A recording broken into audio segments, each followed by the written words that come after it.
The case of Matthew Winkler, secrets of a religious family.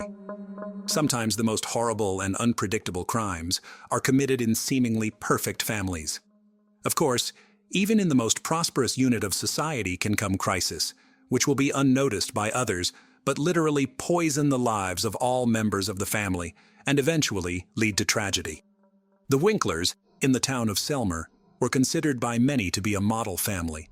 The young pastor, his wife, and their 3 daughters looked happy, had everything they needed for a comfortable life, were healthy and successful, but in a quiet pool, as they say. In this case, many questions remained unanswered because we heard only one version of what happened. And the story itself became the subject of the book, Sex and Murder: Secrets of a Pastor. March 22, 2006, the small town of Selmer, Tennessee, shook the terrible news. A 31-year-old pastor named Matthew Winkler was brutally murdered in his own home, and his wife Mary and their 3 daughters, 8-year-old Patricia, 6-year-old Maria Eliza, and 1-year-old Brianna, disappeared without a trace. That day, the preacher of the Church of Christ did not show up for the evening service where he was supposed to attend with his family. This circumstance seemed strange and suspicious, because Matthew was always very responsible and could not miss the planned event without informing anyone. None of the family members also answered the phone, which was even more disturbing. Alarmed community members decided to go to the Winklers' residence to find out what had happened and if they needed help. From the outside, the house looked normal. The windows and doors were intact, and nothing suspicious was visible. Inside, there were lights on in several rooms, and they could hear a television playing quite loudly in one of the rooms. It gave the impression that the owners of the house were busy doing their own thing. The front door was locked, but no one answered the knock. Phone calls also went unanswered, and through the curtained windows, it was impossible to see what was going on inside or if anyone was there. However, even though the whole situation was quite strange, no one was in a hurry to call the police. Instead, a call was made to an elder of the religious community, who advised them to look for a spare key and open the door themselves. It took another hour and a half, and when members of the community were finally able to get inside the house, they found an eerie scene. Everything in the house was in its place. There was no sign of intruders, but the owners were nowhere to be seen either. Everything seemed normal until the visitors looked into the marital bedroom. There on the floor, in a pool of his own blood, lay the pastor's body.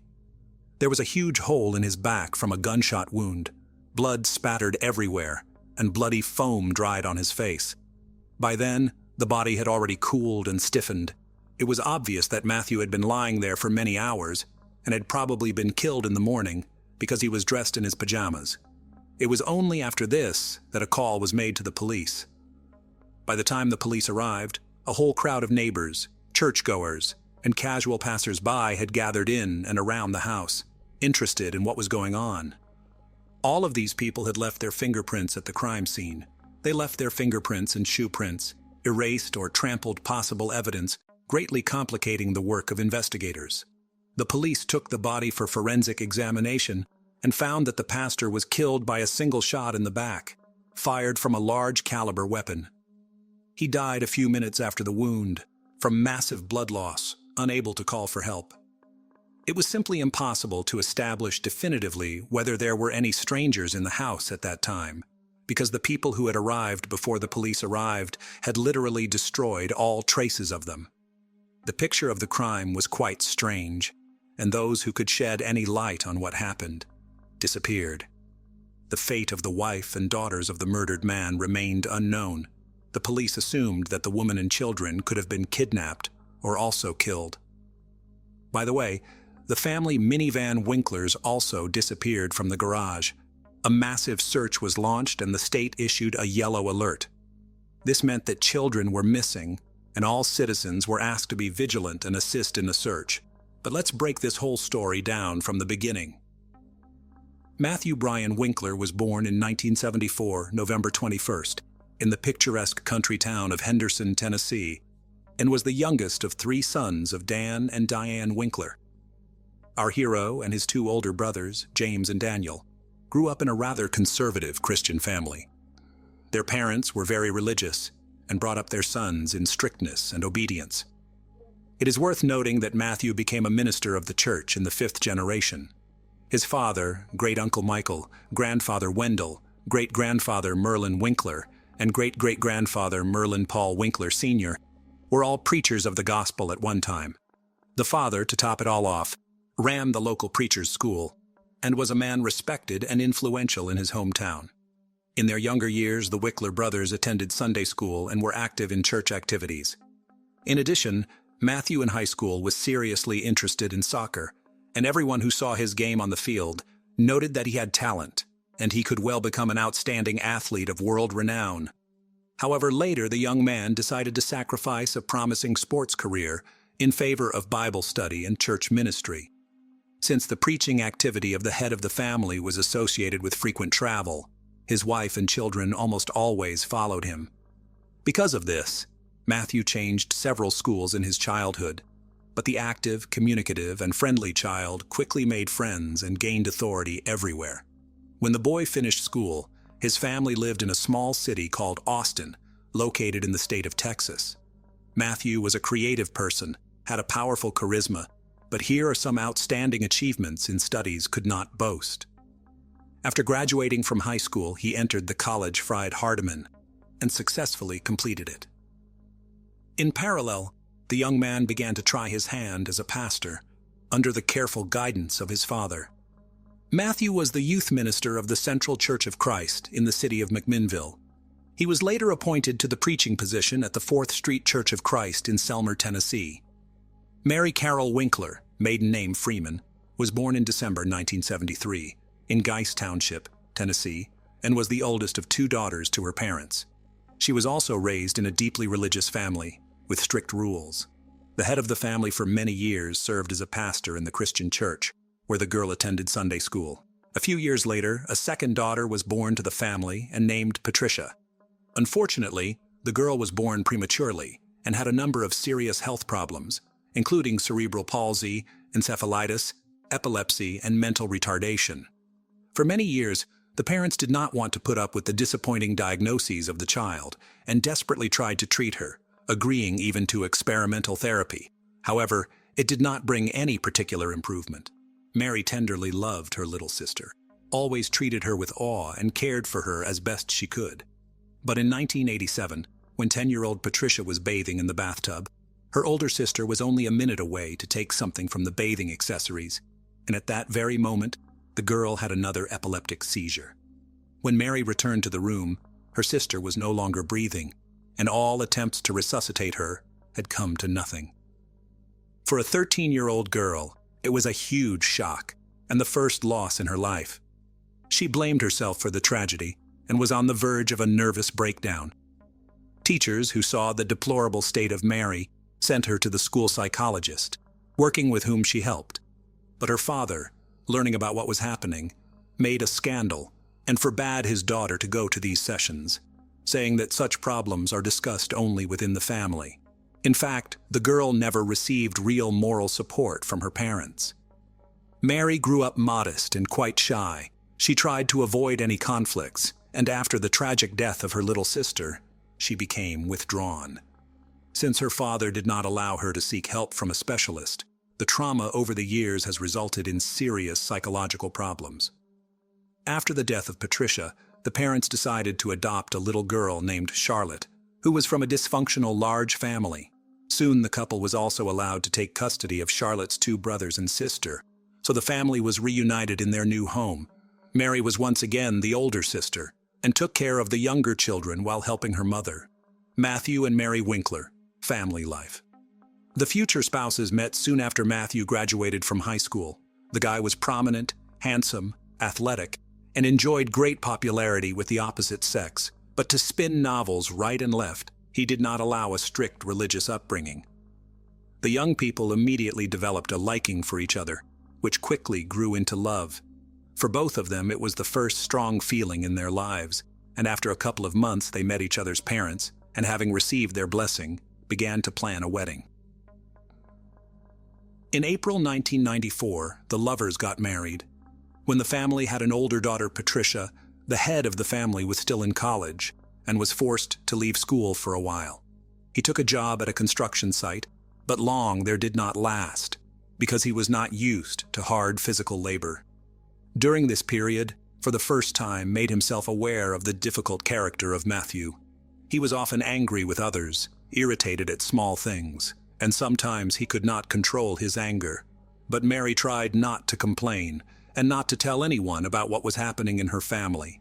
A meek young woman, brought up in the spirit of patriarchy, obeyed her husband in everything. At first, the Winklers lived near the house of Mary's parents, so she was able to see them regularly.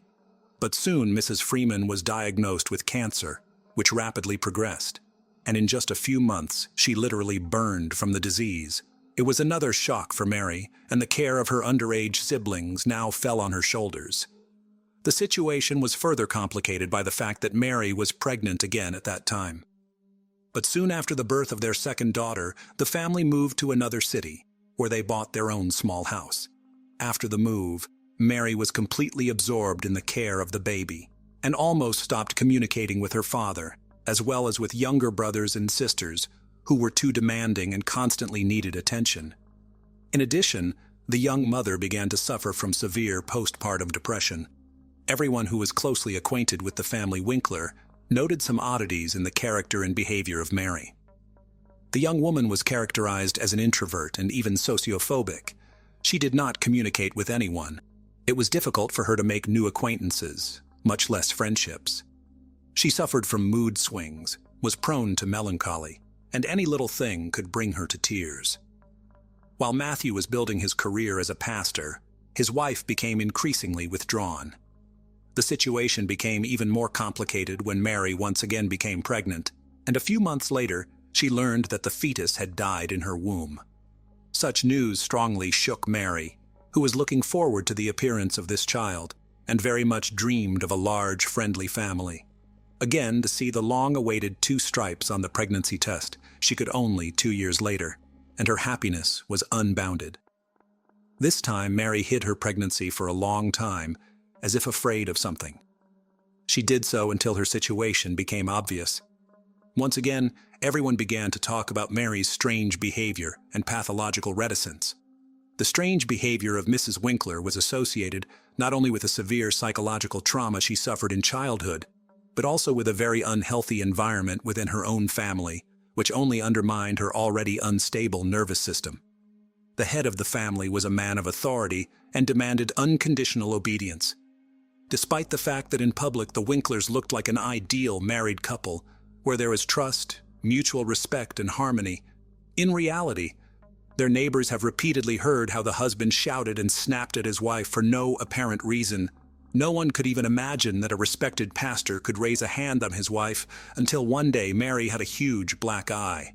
Despite the fact that she denied the fact of domestic violence and said that it was an accident, the city quickly spread rumors about the cruelty of a young preacher who beats the mother of his children. In addition, Matthew at some point developed an irresistible urge to experiment in bed. He offered his wife to diversify their intimate life with role-playing games, adult toys, and so on. But for Mary, brought up in strictness, with conservative views, such was unacceptable.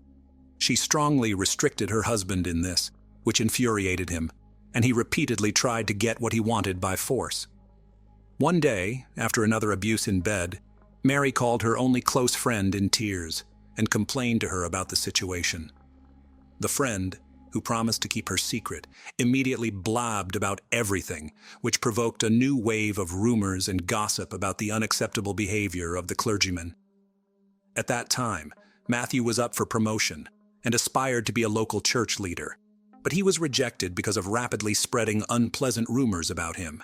Moreover, he was also removed from his position in the Sunday school, where he had brought God's word to the children and was in good standing. This was requested by the parents, who had also heard about the pastor's peculiar predilections. All this forced the family to leave their residence and move to another city where they planned to start over. They settled in Selmer, where they quickly gained the love and respect of those around them. Matthew took a job as a church pastor again, and his wife found a part-time job to make a small contribution to the family income. And although the family was still not smooth, their neighbors, as well as the congregation of the church where Matthew preached, considered Mary and Matthew an ideal couple, and their family a model.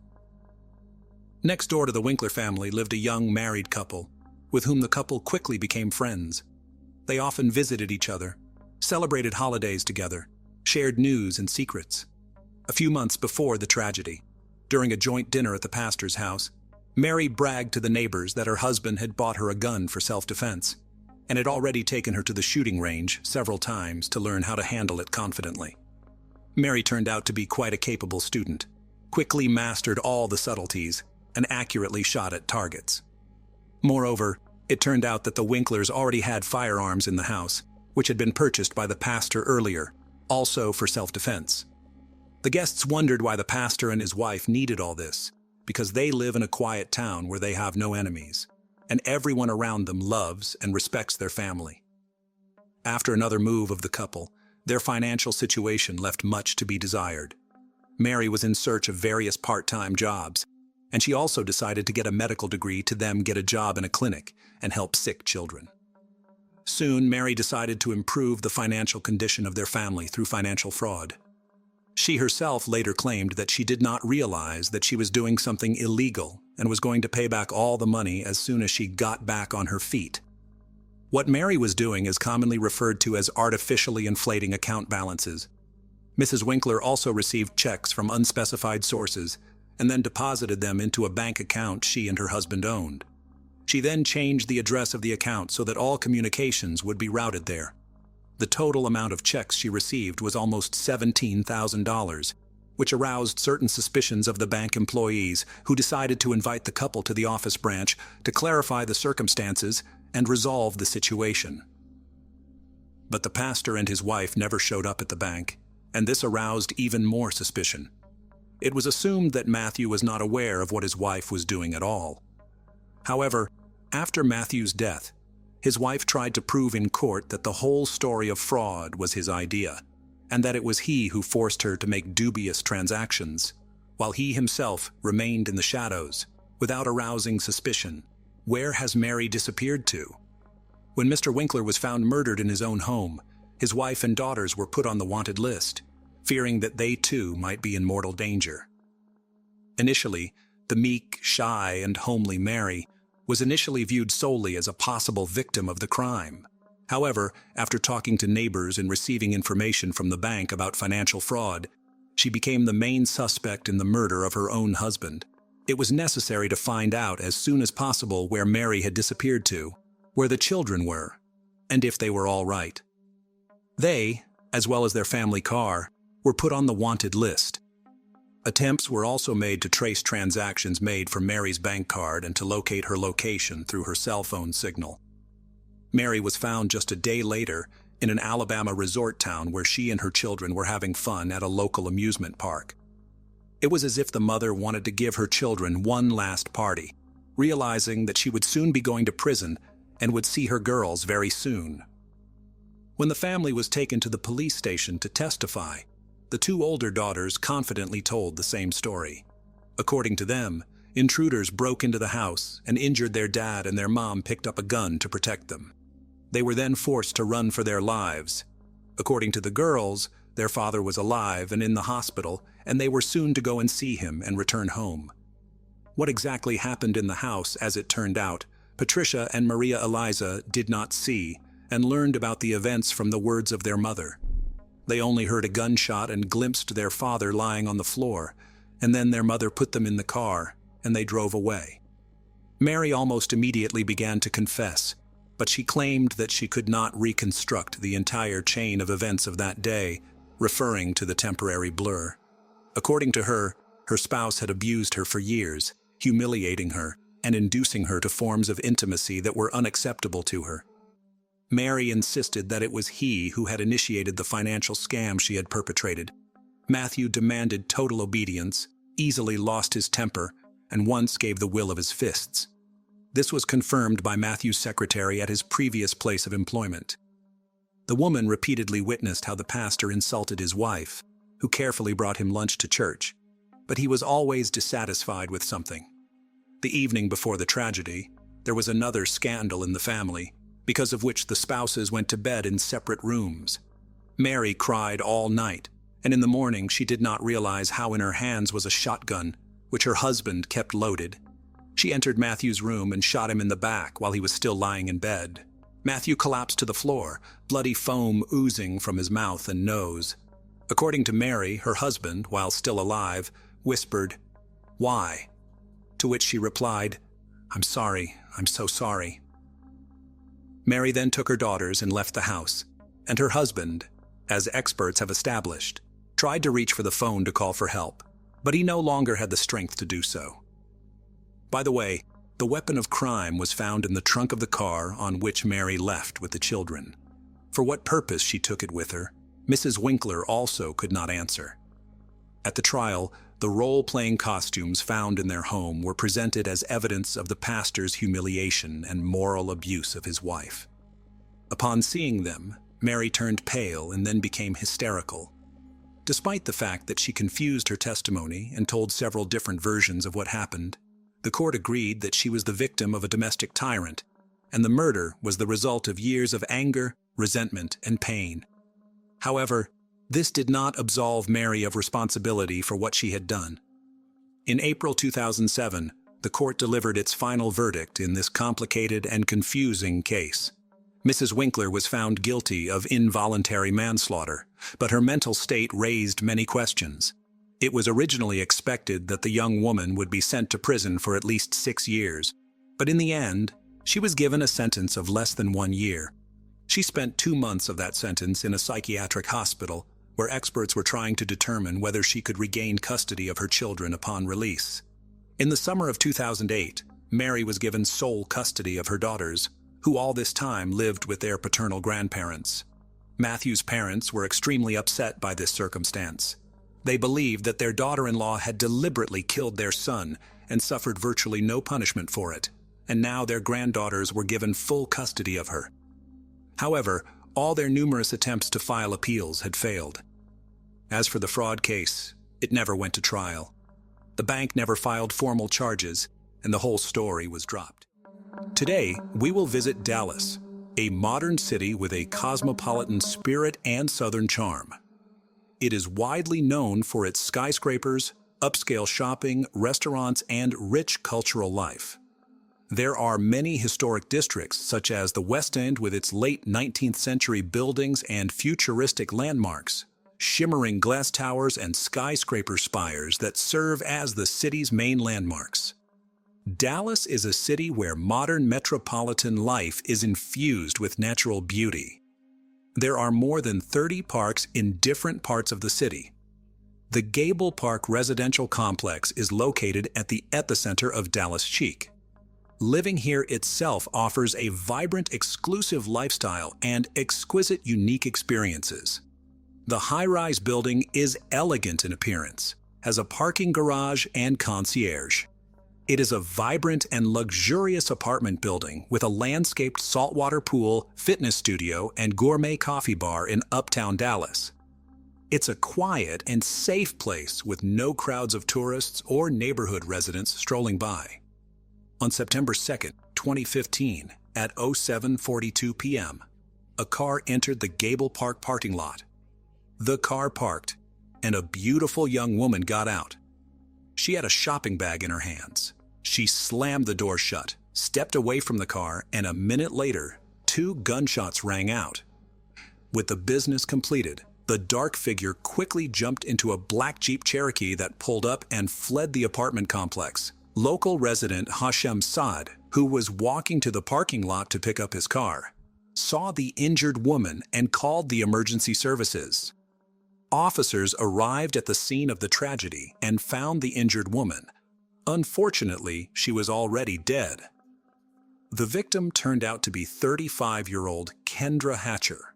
Kendra K. Hatcher was born February 3, 1980 to Reagan Hatcher and Bonnie Gibson Jameson Colley in Springfield, Sangamon County, Illinois. Her parents divorced and her mother married Bruce Jamieson.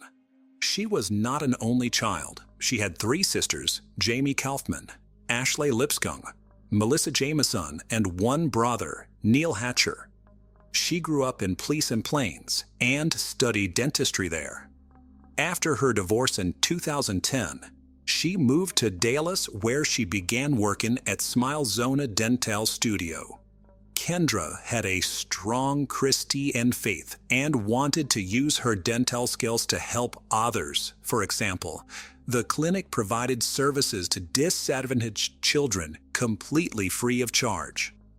In her spare time, Kendra taught Bible studies and participated in volunteer programs that included building churches overseas and providing free dental services to children in Ecuador. Dallas was welcoming to the young professional. Kendra's professional life quickly gained momentum and her personal life flourished as well. On May 24, 2015, Kendra began dating Dr. Ricardo Paniagua. Kendra and Ricardo met through a dating app, and from their first date, they were inseparable. They both had similar values, interests, and wanted the same things in life. Ricardo was finishing his residency in dermatology at the University of Texas Southwestern Medical Center, and even though they had only been in a relationship for a few months, the young men were already discussing their upcoming marriage. However, an incident in a parking lot took the life of his beloved woman and cut short all future plans. Investigators who arrived at the scene of the massacre examined the crime scene and put forward the version of robbery, as Kendra's purse and some valuables were missing. Bullet fragments and a gun magazine were found on the ground next to her body. However, the manner of shooting and the traces of the gunshot pushed the robbery version to the background.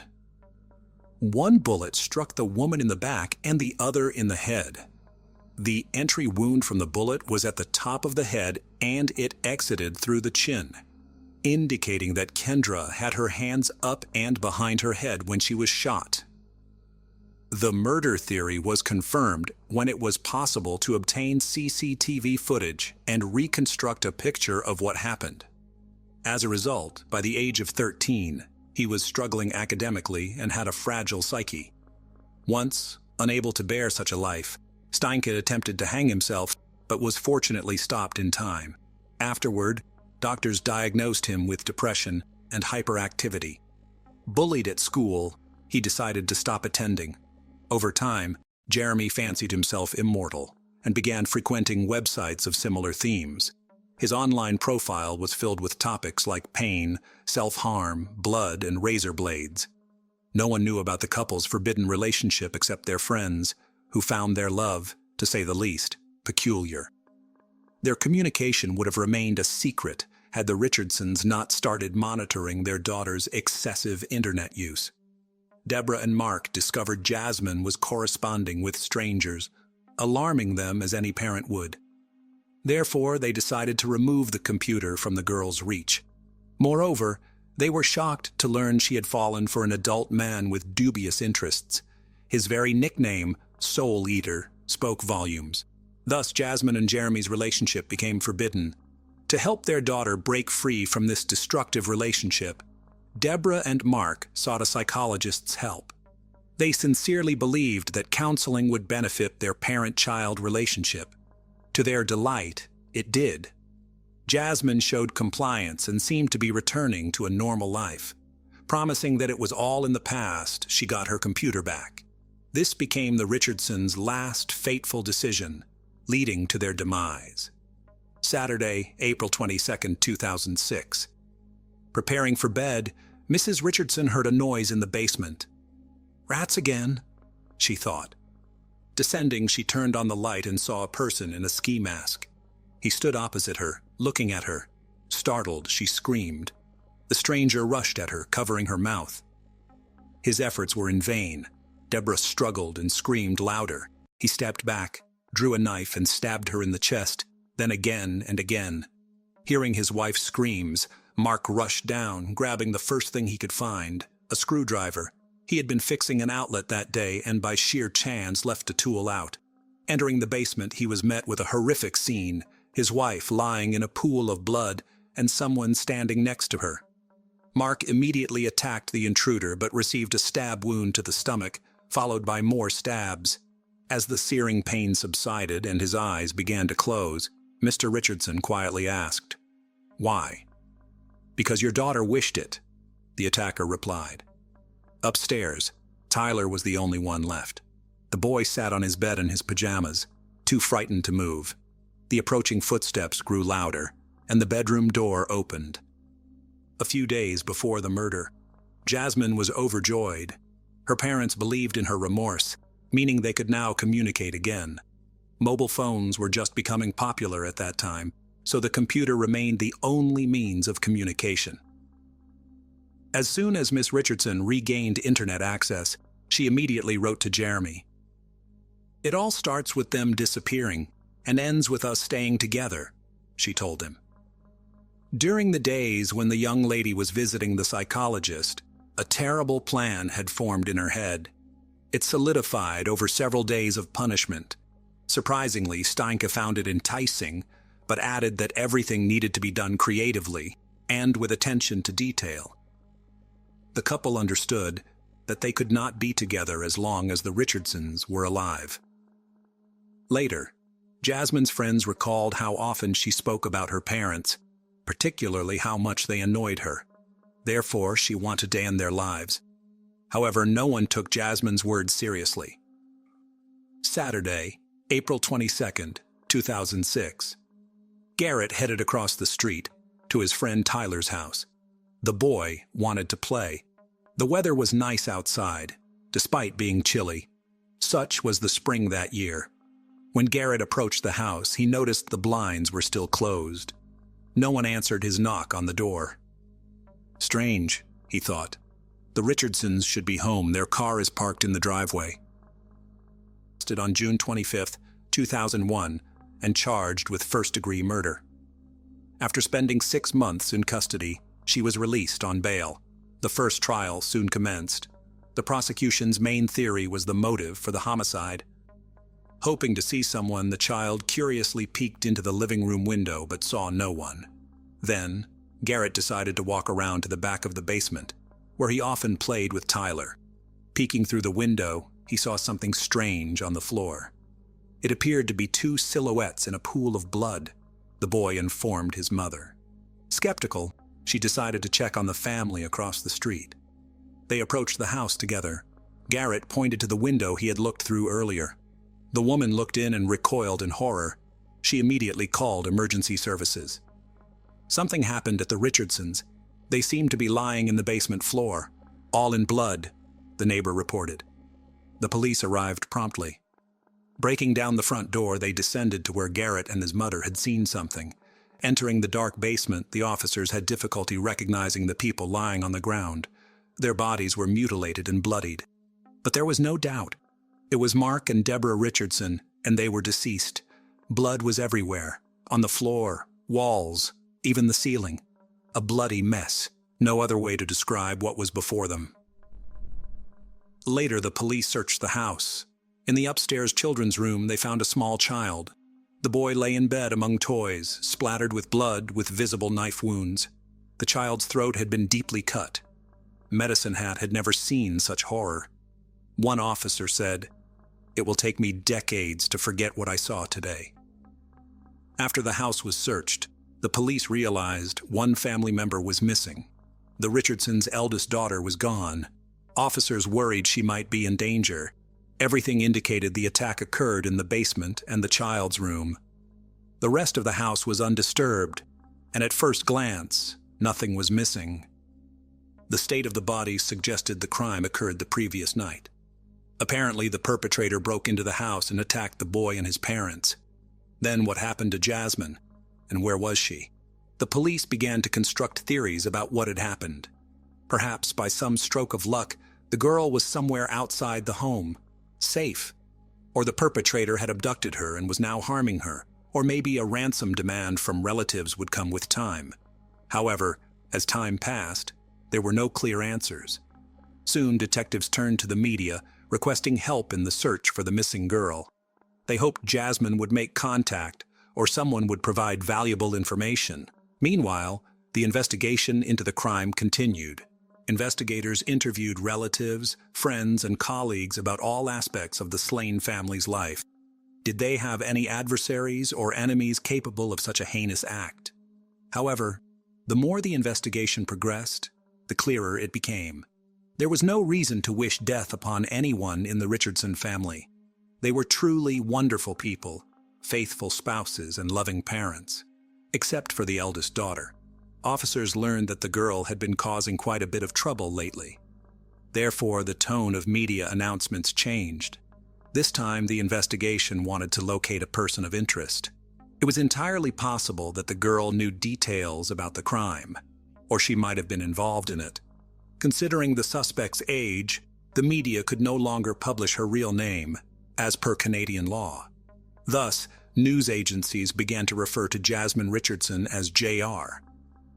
After it became known about her relationship with Jeremy Startling, the couple was declared wanted.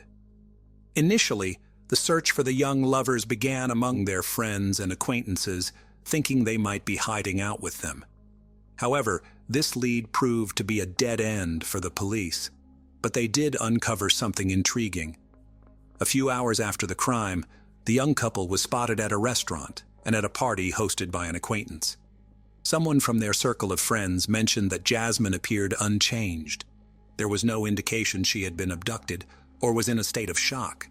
She was drinking and having fun. When friends asked how they managed to escape from her parents, Jasmine laughed. "Jeremy and I just took care of them." "Yes," the boy agreed. "I carved them up like fish." The party guests laughed, thinking it a grim joke, unaware that the statement was true.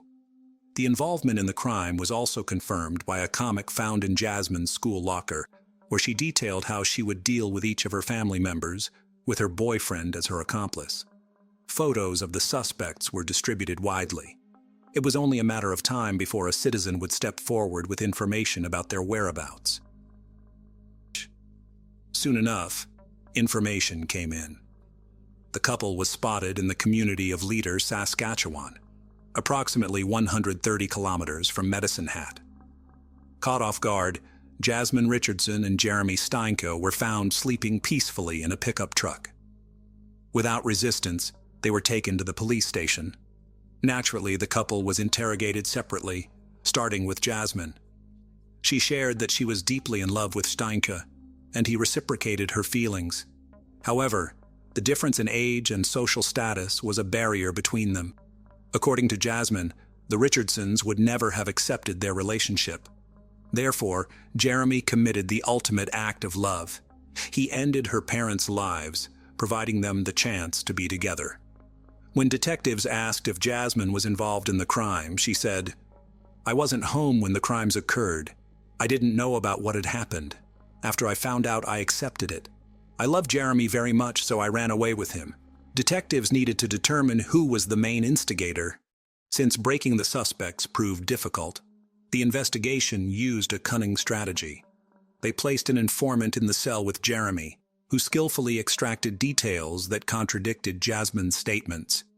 Jeremy confessed to the informant that the plan to end her parents' lives was Jasmine's idea. Initially, he was not supportive, but agreed after they discovered the forbidden love and took away her computer. "I took care of Deborah and Mark Richardson, and Jasmine took care of her younger brother herself. She literally begged me to leave Tyler for her, though I was glad to settle scores with all of them," Jeremy cruelly revealed. After this confession, investigators confronted Miss Richardson with the recording. She had no choice but to confess to everything, admitting she stabbed her younger brother out of mercy, not wanting to leave him an orphan. Later, the couple shared their social media profiles and passwords with the investigation, which began to examine their correspondence. They had sent each other thousands of messages, confirming Jeremy's statements. Jasmine indeed conceived the plan on her own. Startling wrote that Jasmine was the only person who supported and approved of his tastes, replacing the society he felt alienated from. Fearing he would lose her, he helped realize the dreadful idea. "I want to slit their throats. They will regret what they have done, especially when I make sure they're gone. They'll pay for the insults. Finally, there will be silence. Their blood will be the payment."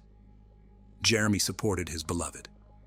His friends also reported that just a few hours before the attack, they watched the 1994 film Natural Born Killers, which portrays a couple committing 9 heinous murders.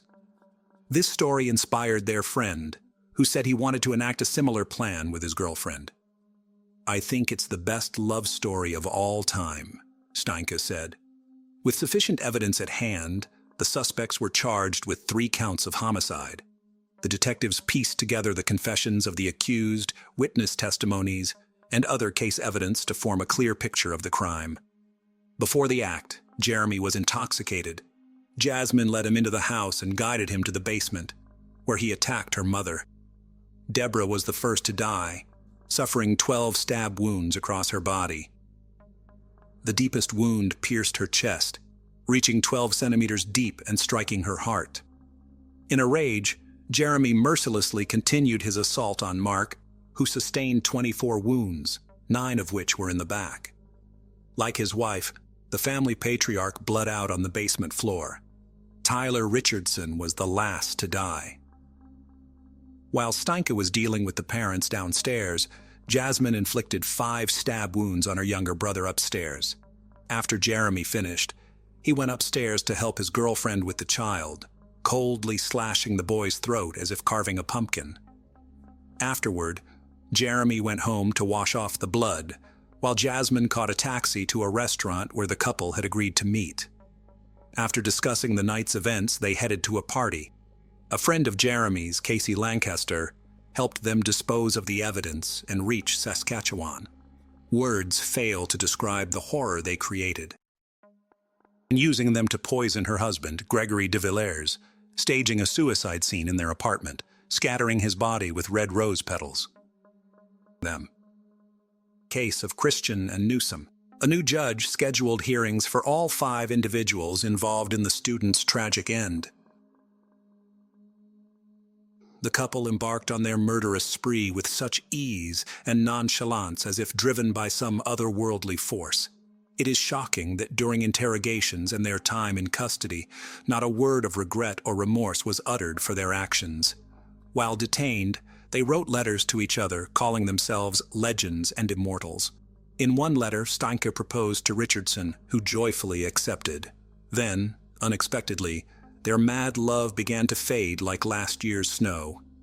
During the trial, they shifted the blame onto each other. In June 2007, Jasmine Richardson was the first to stand trial. She pleaded not guilty, claiming to have been in a zombie-like state and unable to act while Jeremy was killing her family. She also claimed she only wounded her younger brother, and it was Steinke who delivered the fatal blow. Jasmine insisted that their discussions about ending her parents' lives were purely hypothetical, but they appealed to Jeremy so much that he compelled her to turn them into reality. Under 3 counts of homicide, Miss Richardson was sentenced to just 10 years in prison, thanks to the nuances of Canadian juvenile criminal justice law, which states that individuals under 14 cannot be sentenced to more than 10 years of imprisonment. The sentence was aimed more at rehabilitating and restoring the girl's psyche than punishing her. In 2008, Jeremy Steinke's trial commenced.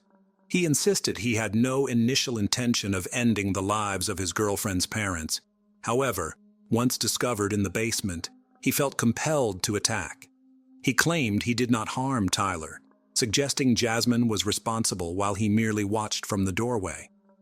The defense argued that Jasmine had intentionally seduced him, wishing for him to free her from her parents' strict control. Some friends testified that Jeremy had sought their help with the act, driven by his fear of losing Jasmine to the extent of being willing to do anything.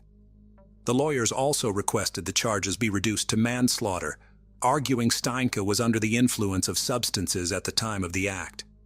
Steinke's inconsistencies emerged when, asked by the prosecution why he committed the act, he replied, "When you find your other half, you do whatever it takes for them." Throughout the trial, he remained indifferent to the proceedings, but broke down when Jacqueline May, his mother, testified in his defense. She admitted to bearing significant guilt for his upbringing, as he was often attacked by her partners, subjected to beatings and rejection. Steinke was found guilty on 3 counts of first-degree homicide, receiving 3 life sentences. He would be eligible for parole no earlier than 25 years later, in 2033. Charges of complicity in the act against Casey Lancaster were dropped.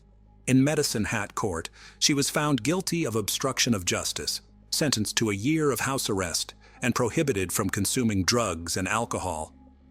While in custody, Jeremy Steinke changed his name to Jackson May.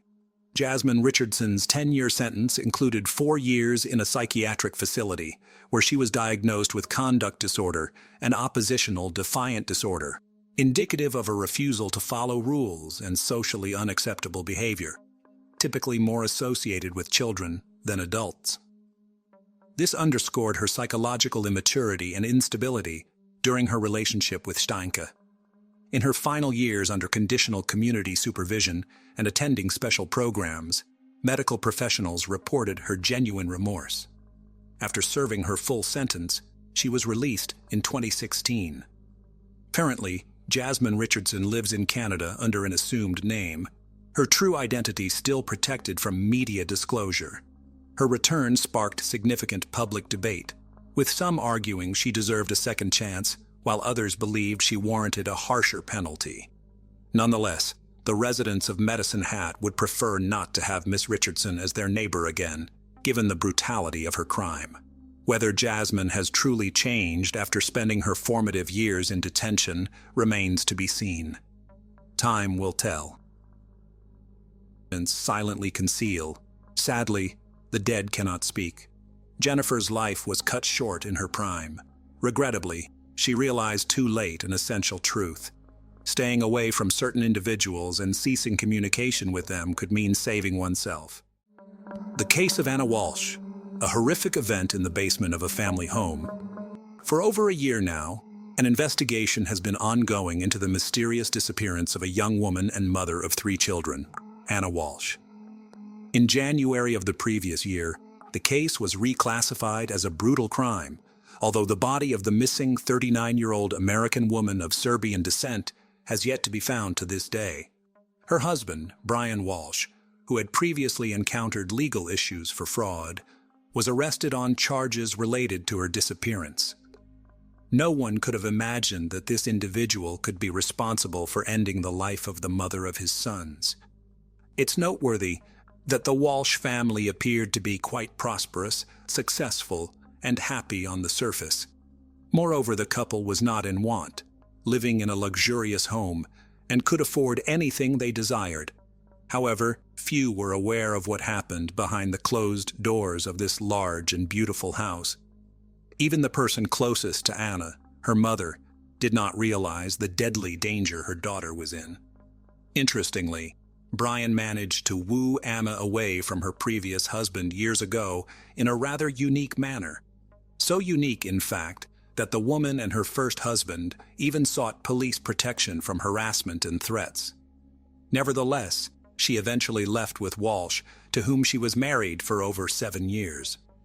But what happened that led the family head to decide to rid himself of his wife? And what did he do to her? Who was Anna Walsh? Anna Lubicic, who later became known as Anna O'Neill following her first marriage, was born on April 18, 1983, in the Serbian capital of Belgrade. Here, she spent her formative years, growing up with her younger sister in a cultured family. Her academic journey led her to the 5th Belgrade Gymnasium, where she excelled as one of its standout students. Pursuing higher education, Anna attended the esteemed Belgrade Research University, the most historic and expansive university in Serbia. Her academic pursuits included a deep dive into foreign languages, culminating in a master's degree in French language and literature. At 22, with her diploma in hand, Anna sought broader horizons and career prospects in the United States, a move fully supported by her family. In 2005, she embarked on her American dream. Settling in the U.S., Anna aimed to further her education in hospitality management. She took on administrative roles at prestigious hotels, notably the Inn at Little Washington in Virginia, a part of the elite Relais and Chateau hotel circle. Anna's warmth, approachability, and sense of duty saw her swiftly ascend the professional ladder, garnering respect from her peers and supervisors alike. Multilingual and adept at resolving conflict, her innate charm and charisma allowed her to form connections with ease. Beloved by colleagues and blessed with a burgeoning circle of friends, Anna seized every chance to shine. She became a U.S. citizen, retaining her Serbian nationality, enjoyed a high income, and invested in her own property and car. Her travels broadened her horizons further, and her career flourished, leading to a promotion to senior manager. Anna's intelligence, beauty, slender frame, and radiant smile attracted many admirers. During her tenure at the Wheatley Hotel in Lenox, Massachusetts, she found love with Marcus O'Neill, the establishment's head chef. Their romance led to marriage in 2009, and Anna adopted her husband's last name. Who is Brian Walsh? Brian Paul Walsh was born in July 1975 in Boston, Massachusetts, into a well-known, affluent, and respected family. His father, Thomas Walsh, was a distinguished neurologist who worked at one of the state's leading hospitals, where he headed a department, and also taught at a prestigious medical university. From a young age, Brian was the quintessential spoiled child, luxuriating in wealth and never knowing the word no. He attended one of the best private schools, wore expensive branded clothing, and lived a life of ease.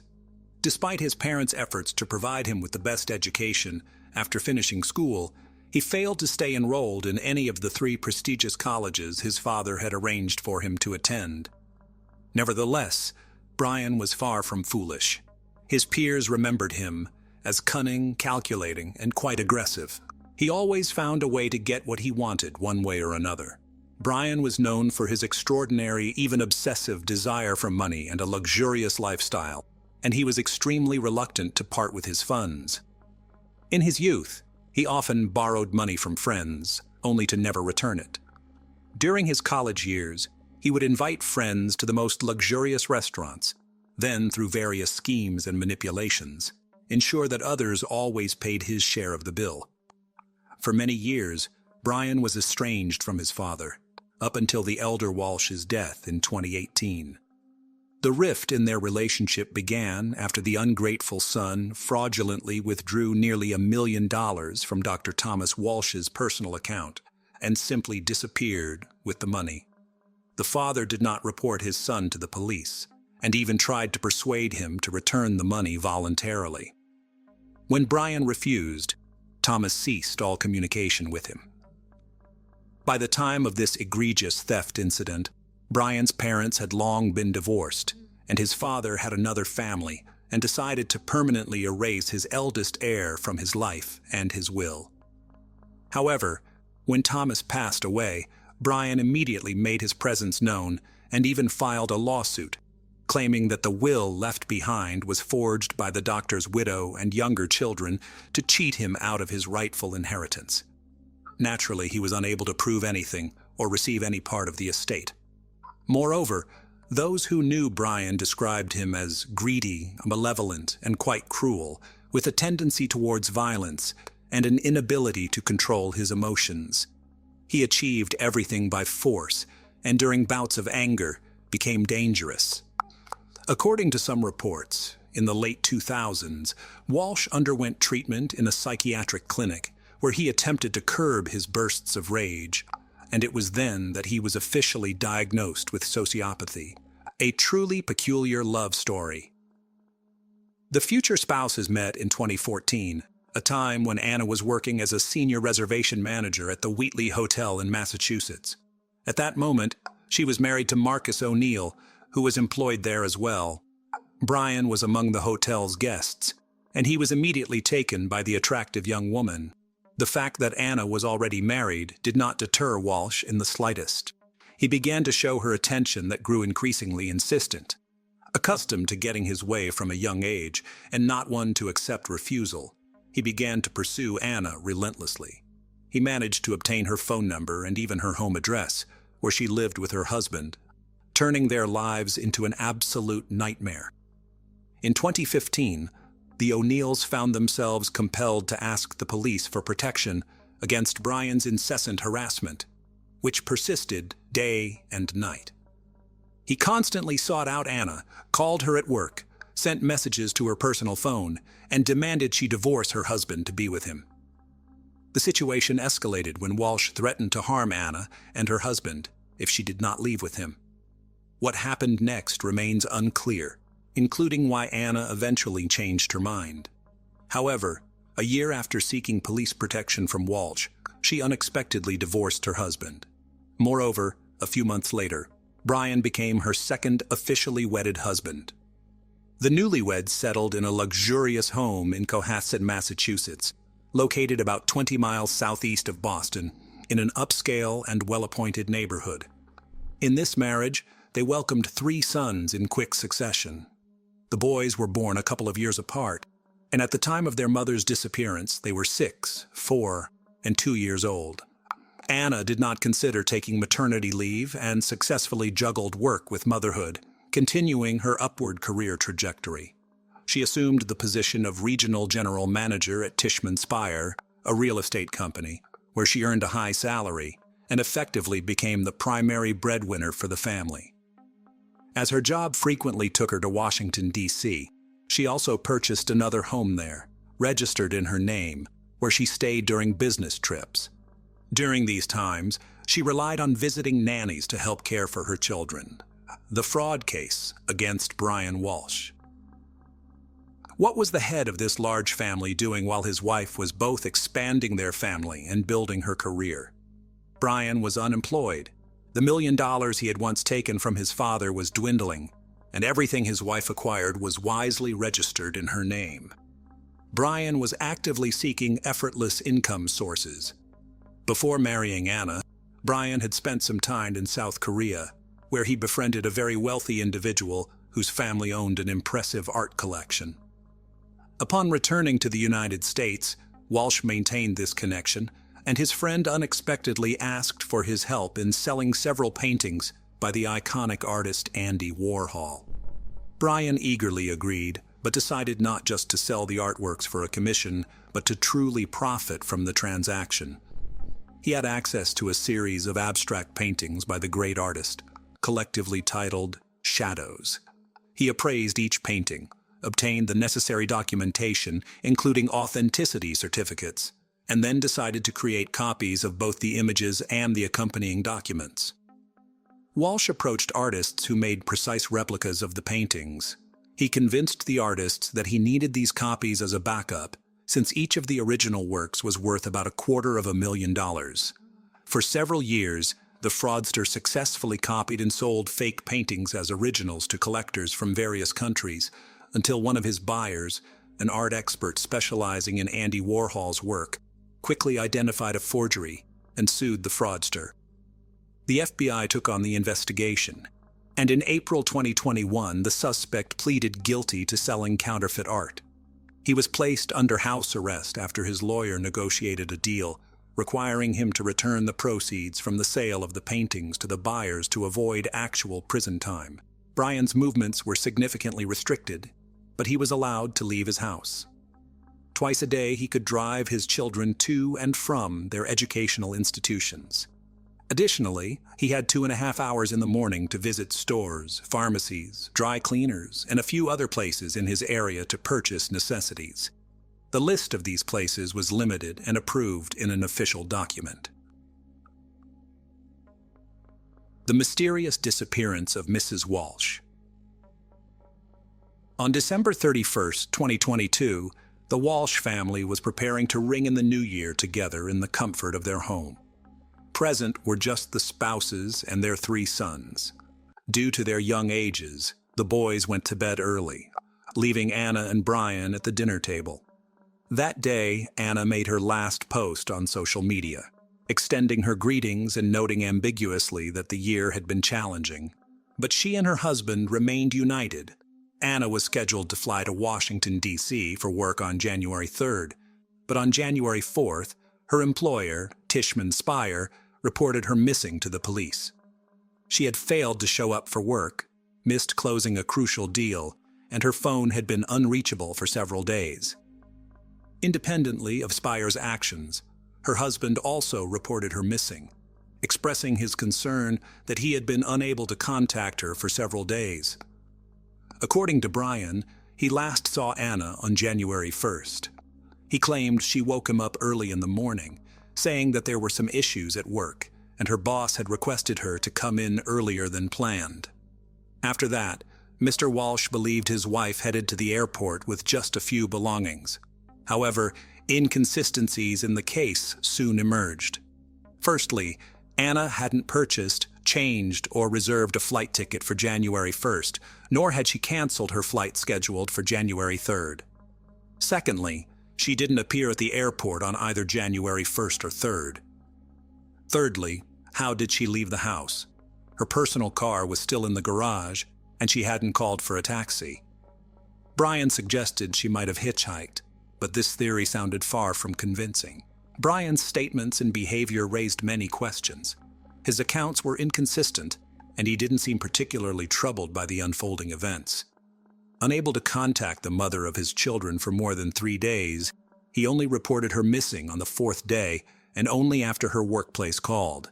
Investigation and arrest of the suspect. From the outset, Mr. Walsh was considered a primary suspect, yet law enforcement lacked sufficient grounds for his arrest or a warrant to search their family home. They conducted only a cursory inspection with the homeowner's permission, which yielded nothing. Brian claimed he had been living a normal life during those 3 days, visiting usual stores and tending to household chores. However, verifying his claims proved difficult. Whenever he left the house, he forgot his phone, which, according to him, was often taken without permission by his older children to play games. On January 5th, the police made a public appeal through television, displaying a photo of Anna and requesting anyone with information about her whereabouts or fate to immediately contact law enforcement. Yet, no witnesses came forward. The last time Anna was known to have made calls was to her mother and sister on December 31st, making her husband the last known person to have seen her. Surveillance camera footage from the neighborhood provided no leads. Anna was not captured on any cameras on the morning of January 1st, as if she had never left her home. On the contrary, her husband was recorded leaving and returning several times, but it was impossible to determine his destinations. Walsh's claim of a supermarket visit was debunked. His vehicle wasn't seen on any footage en route, nor was he spotted in the store. It wasn't until January 8th that Brian was arrested for providing false statements and taken in for questioning at the station, while his home was finally searched. It was discovered that on January 1st, he had gone to a hardware store in a different area, not on the list of approved locations he could visit under house arrest conditions. There, he spent nearly $500 on a significant quantity of cleaning supplies, plastic sheeting, duct tape, a mop with a bucket, and utility rags. He paid in cash, presumably hoping his visit would go unnoticed. Horrifying discoveries in the family home. During the search, at first glance, nothing out of the ordinary or suspicious was found in the home. Everything was in its place, with no signs of struggle or bloodstains detected. However, when law enforcement descended into the basement, there was no longer any doubt. This was the scene of a gruesome crime. There, smeared bloodstains were visible everywhere, and among the old clutter, a bloodied knife and saw wrapped in towels were hidden. Previously, Walsh had admitted that on January 3rd he visited his mother's home, located on the other side of town. He claimed he had violated his house arrest conditions because his mother needed help with household tasks due to her deteriorating health. But after the grim discoveries in the basement, police suspected that on his way, the man could have disposed of evidence or parts of his deceased wife's body. All the trash bins in the area where the spouses lived, as well as along the route to his mother's house, were inspected. These searches yielded results, and in one of them, a kitchen hatchet with traces of dried blood and several blood-stained towels, similar to those found in the Walsh's basement, were discovered. Forensic analysis confirmed that the blood in the basement, on the towels, knife, hatchet, and saw belonged to the missing Anna, dispelling any remaining doubts about her demise. Search history reveals chilling intent. Police seized a laptop belonging to Mr. Walsh, as well as a tablet owned by the couple's eldest son from the Walsh residence. The search history on these devices left investigators in disbelief. Weeks before his wife's disappearance, Brian was actively searching online for information about the most favorable states for divorce in terms of property division. He also sought information on whether he could lay claim to the second home in Washington, D.C., owned by Anna and registered solely in her name, thereby uncovering a possible motive for the crime. Regarding the tablet, the first query made around 4 in the morning on January 1st was, how long does it take for a body to start decomposing?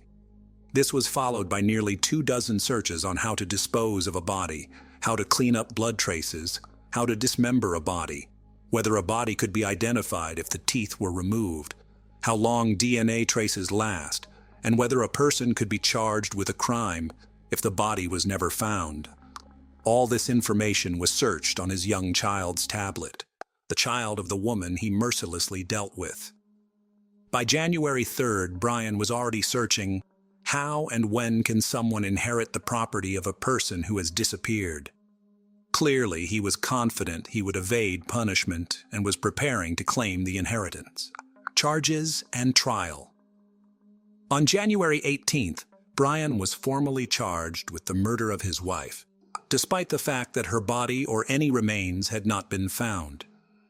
Prosecutors believed that on the night of January 1st, Brian intentionally or accidentally took his wife's life and then decided to dispose of her body by dismembering it in the basement of their home. He then packaged the body parts in plastic and over the following days discarded them in trash bins across different parts of the city. The area around the Walsh residence, as well as within a couple of kilometers, was thoroughly examined for evidence. Nearby wastelands, wooded areas, and bodies of water were also searched, but these efforts yielded no results. The defendant himself pleaded not guilty and refused to disclose what he had done with the body. Additionally, it was revealed that Anna had been feeling unhappy lately and had even considered divorcing her husband. She mentioned this several times during phone conversations with her mother and sister. The day before she disappeared, she called her mother, asking her to fly from Serbia for a few days. However, her mother apparently did not take her daughter's words seriously and decided to postpone her visit. The trial of Brian Walsh is ongoing. The accused is currently being held at the Norfolk Correctional Facility, awaiting his next court date. Anna's mother has been following the investigation from her home, as she has not traveled to the United States. The Serbian Ministry of Foreign Affairs has contacted the consulate in New York, which in turn has been in touch with the Norfolk District Attorney's Office to ensure that Anna's mother is timely informed about the investigation and hearings. As for the Walsh's 3 sons, they are now under state custody. None of Brian's family members wish to take care of them, citing Anna's mother's age and poor health, and her sister, who currently lives in Canada, also declined to take in her nephews. Only Anna's close friend, Pamela Barden, has expressed willingness to take the boys in, preferring that over them being separated and placed in different foster homes. The case of Mohammed Shamji, a brilliant surgeon, father of many, and ruthless criminal victims of domestic violence sometimes not only endure abuse, humiliation, and beatings, but also blame themselves for what's happening. Each of these cases, when brought to the public's attention, is condemned, causing confusion and leading to many questions. Why does the victim allow themselves to be treated this way? Why don't they tell anyone? Why don't they leave their abuser? Contrary to popular belief that physical violence occurs primarily in dysfunctional families, statistics show that such incidents don't depend on the social status of spouses, their position in society, or their job titles. Mohammed Shamji and Ilana Frick Shamji were not only outstanding doctors, but also true luminaries of science. Mohammed made a name for himself in neurosurgery and the treatment of spine injuries and diseases. while his wife was an equally renowned family doctor with a PhD. For years, they both saved other people's lives, yet few knew what was happening in their private lives. This story shocked the entire world, and the accused admitted his guilt only to spare his 12-year-old daughter, who had accidentally witnessed her mother's death, from having to testify in court.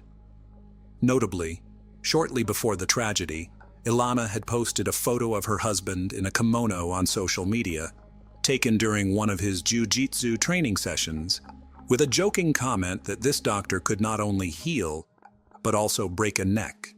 This post turned out to be prophetic. Ilana Frick. Life before meeting Mohammed. Ilana Christina Frick was born in September 1977 in the Canadian city of Windsor, located in Ontario in the southern part of the country. She was the younger of two daughters in the family of George and Anna Frick, who emigrated from Croatia to North America in the early 1970s. Elena was raised alongside her older sister Caroline, with whom she was very close from an early age. The birth of Ilana was seen as a miracle by her parents, as Anna had serious complications after her first pregnancy, and doctors had said she would never conceive again. Ilana's parents worked at a large car factory, striving to provide their daughters with everything they needed and to give them a good education. Both sisters were smart and did well in school, but Ilana stood out for her determination and passion for learning. She spent nearly all her free time reading books, and she also managed to attend a dance studio, practice gymnastics, and compete in track and field. During middle school, Ilana chose to work during summer breaks to help her family. She worked in cornfields, and even then tried to manage her budget wisely. Elena excelled in math and other sciences, and by high school, she had decided to pursue a career in medicine and become a doctor. She graduated from high school as the top student and enrolled in a prestigious medical university without issue.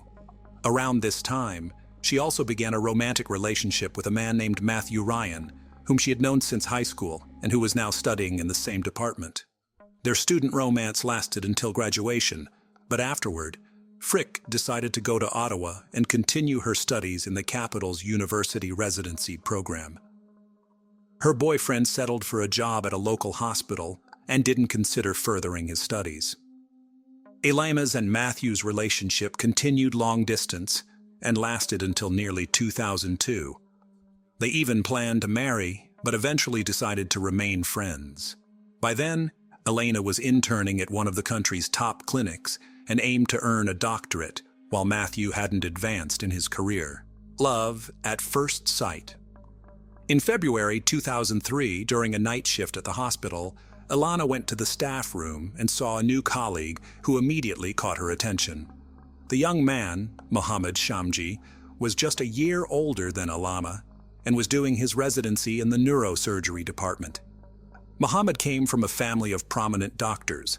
He was born and raised in Ottawa in a family of the renowned surgeon Farid Shamji and his talented psychiatrist wife, Edith. Mohammed's older brother, Ali, was an experienced medical biophysicist. Both brothers graduated from Yale University, and Mohammed later returned to Canada to earn his doctorate from Western Ontario's Research University.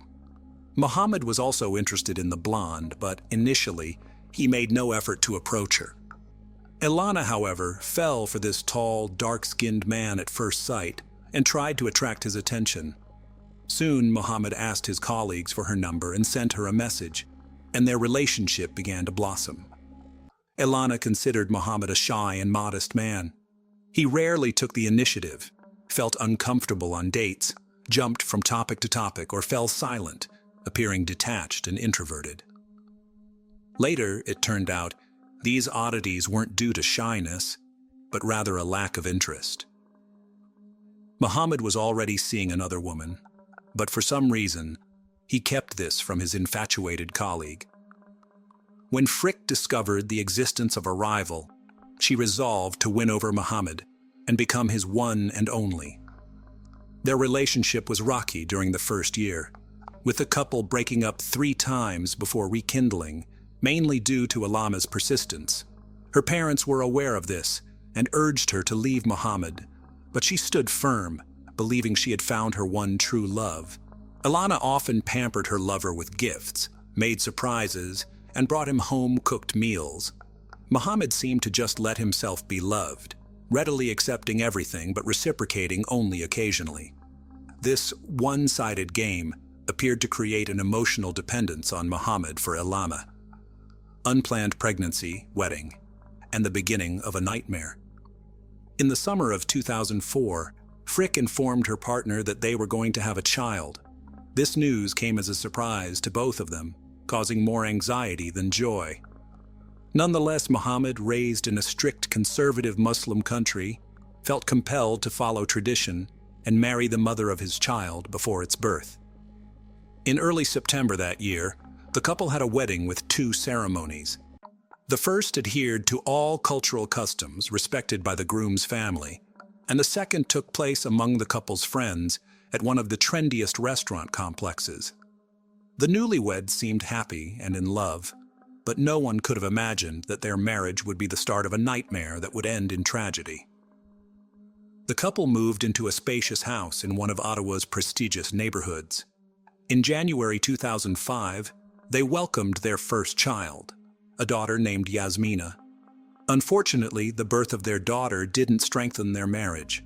The young father was entirely focused on his career and planned to continue his education, with his wife and newborn daughter taking a back seat. Moreover, Mohammed didn't hide his disappointment, as he had hoped for a son. After the birth of her child, Ilana went on maternity leave, focusing on household chores and caring for her daughter. This irritated her husband, who, after returning from work, would retreat to his home office, spending little time with his wife and child. Over time, he became increasingly nervous and irritable, criticizing his wife's appearance, refusing to eat what she cooked, and calling her stupid and useless. Ilana tried not to complain about her family issues, not even to close friends or parents. However, one day, while talking to her mother on the phone, Mohammed, returning home in a bad mood, began berating and insulting his wife, which her mother overheard. She tried to defend her daughter, but her son-in-law blamed Ilana for their crumbling marriage. Anna tried to convince her daughter to file for divorce and leave the man treating her this way, but Ilana flatly refused, saying she loved her husband and would handle everything. She kept quiet about Mohammed's physical abuse, simply because the verbal abuse no longer seemed enough for him. In the summer of 2005, the situation spiraled out of control when Mohammed, in a fit of rage, punched Ilana in the face, breaking her nose. Ilana, with her baby in hand, fled to friends and filed a police report for domestic violence. She also decided to get a divorce and leave the man she had married for good. Unexpectedly, Mohammed began begging his wife to return, promising never to hit her again or even raise his voice. He swore he would change and that their family life would be everything Ilana had ever dreamed of, and he would control his emotions. Shamji seemed sincerely remorseful, but this behavior was driven by certain circumstances. The young neurosurgeon was preparing to enroll at Duke University, aiming to earn his doctorate, and a criminal conviction could end his promising medical career. Mohammed cared only for himself and his future, but he succeeded in convincing Ilana to drop the charges and not file for divorce. She even agreed to follow him to the United States, to North Carolina, where he was to continue his studies and earn a degree. A period of relative calm. Friends and family were baffled by why Ilana didn't leave her tyrant husband and withdrew her police report. When she announced her intention to move to another country with Mohammed, they tried to dissuade her, but Ilana stood firm. Frick was smart, educated, driven, and ambitious, financially independent, and capable of achieving any career goal. But her destructive relationship and emotional dependence on her husband were stronger. She was ready to abandon everything and sacrifice all for a marriage that didn't bring her happiness, only suffering. However, after moving to the United States, a period of relative calm came to their family. Mohammed was admitted to an elite biomedical engineering program, difficult to enter due to the intense competition. Meanwhile, Ilana enrolled in a master's program at the School of Policy and Health at Duke University, receiving a scholarship covering her tuition. The couple seemed to reconnect, spending more time together. Their relationship became stable enough that they decided to have a second child. In August 2007, they welcomed their younger daughter, Faiza. However, Muhammad again couldn't hide his disappointment, as he had hoped for a son. What does the happy family keep secret? In late summer 2009, the couple and their children returned to Canada, settling back into their home in Ottawa. This time, Ilana decided not to stay on maternity leave for long, and she quickly secured a position at a prestigious hospital as a family doctor, earning a solid reputation.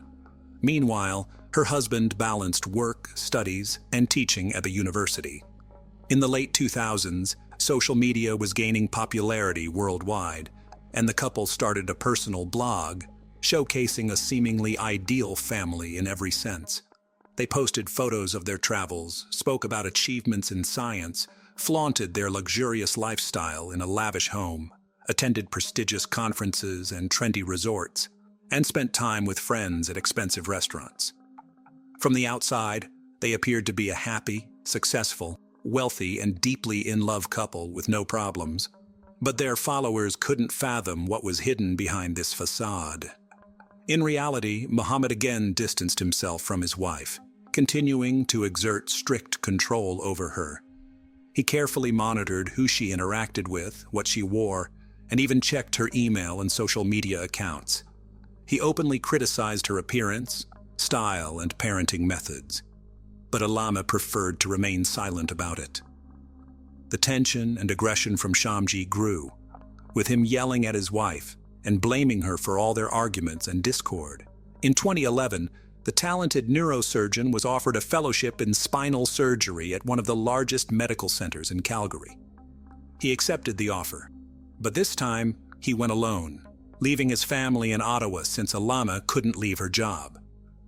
For over a year, they maintained a long-distance relationship, but during one visit home, Muhammad left his laptop on, and Ilana saw a message from a woman on his social media. The content suggested they were romantically involved. When Ilana directly confronted Muhammad, he didn't deny it, admitting to having an affair. This was another painful blow for Frick, and she again considered divorcing her rude, unfaithful husband. Her family was sure she wouldn't forgive him this time. Surprisingly, Ilana gave their family another last chance. Muhammad promised to end his affair and said they would start fresh in Toronto, where he had been offered a prestigious, well-paying job. Domestic violence and revenge affair. Shortly after moving, Muhammad expressed his continued desire for a son, suggesting they try again. Ilana agreed, thinking that having a third child might help solidify their family. In October 2013, they welcomed a long-awaited boy named Marius. The father was happy, but his attitude toward his wife remained unchanged. Over the next few years, Shamji focused entirely on his medical career, becoming an accredited neurosurgeon with a reputation for handling the toughest and most hopeless cases that other doctors avoided.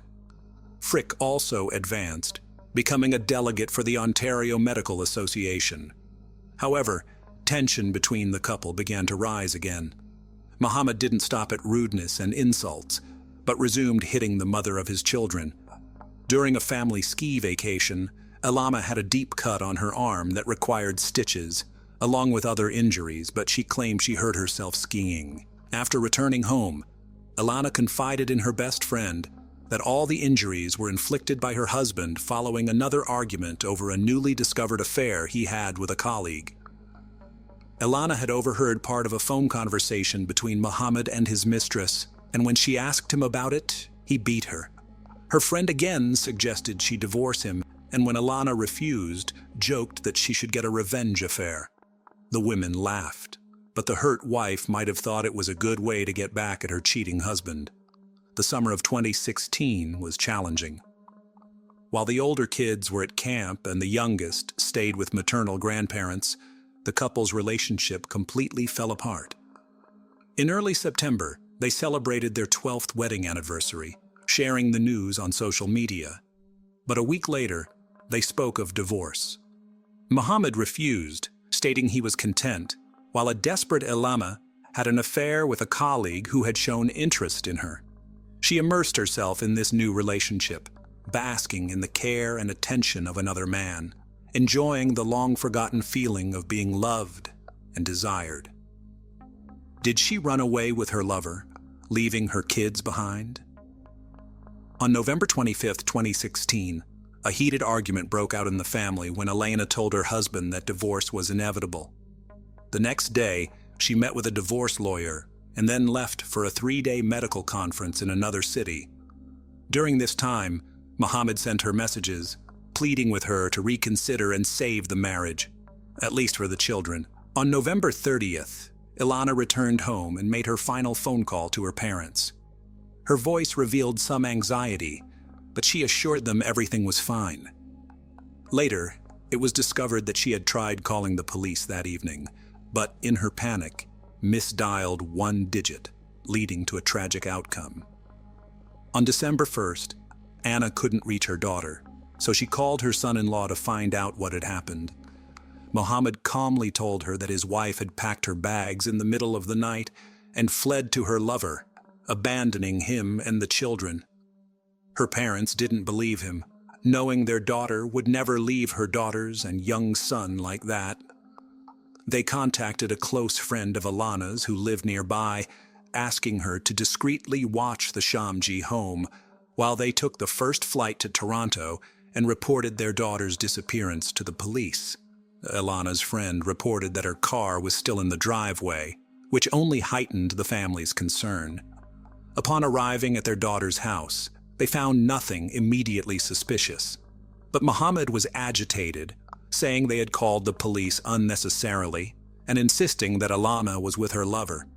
He had already told the police this version when they visited earlier, following the report of Mrs. Frikshamji's disappearance. Body in a suitcase. In the early morning hours of December 2nd, a man walking his dog along the river, about 24 miles from Shamji's home, saw a large suitcase at the base of the bridge. He was initially going to pass it by, but curiosity got the better of him, especially since the suitcase looked almost new. When he opened it, he was horrified to find the lifeless body of a blonde woman inside. He immediately notified the police, and the suitcase and body were sent to the medical examiner's office for identification and to determine the cause and circumstances of death. There were no issues with identification, as the criminal hadn't even bothered to remove the luggage tag from the suitcase from Ilana's recent trip to a conference. Her parents confirmed her identity. The body had multiple abrasions and bruises, but the cause of death was mechanical asphyxiation and a broken neck. The woman was dressed in pajamas and had no shoes, and based on the position of her body, she had been placed in the suitcase immediately after her death. The young witness Muhammad was arrested that evening at a coffee shop where he was meeting with a lawyer. It was evident he was planning to leave the country, but he didn't have the chance. He was charged with first-degree murder, but the neurosurgeon denied any involvement. However, a horrific detail of the incident emerged. It turned out that the couple's eldest daughter, 12-year-old Yasmina, had accidentally witnessed her mother's assassination. According to the girl, she heard screams and noise coming from her parents' room and ran there. She cracked open the door and saw her father kneeling behind the bed. Her mother was likely lying on the floor, but Yasmina couldn't see her from the doorway. Muhammad yelled at his daughter, ordering her to leave immediately, shut the door behind her, and go to bed. In the morning, he told the girls that their mother had left. Yasmina, despite her age, understood something terrible had happened, but couldn't imagine that her father had taken their mother's life. A confession, trial, and sentence. To spare his daughter from having to testify in court, the accused confessed and recounted what happened that dreadful evening. According to him, he and his wife argued about her infidelity and desire for a divorce. Muhammad claimed he didn't mean to harm Ilana, but things escalated spontaneously. The argument turned physical, and she tried to call the police, but he knocked the phone from her hand.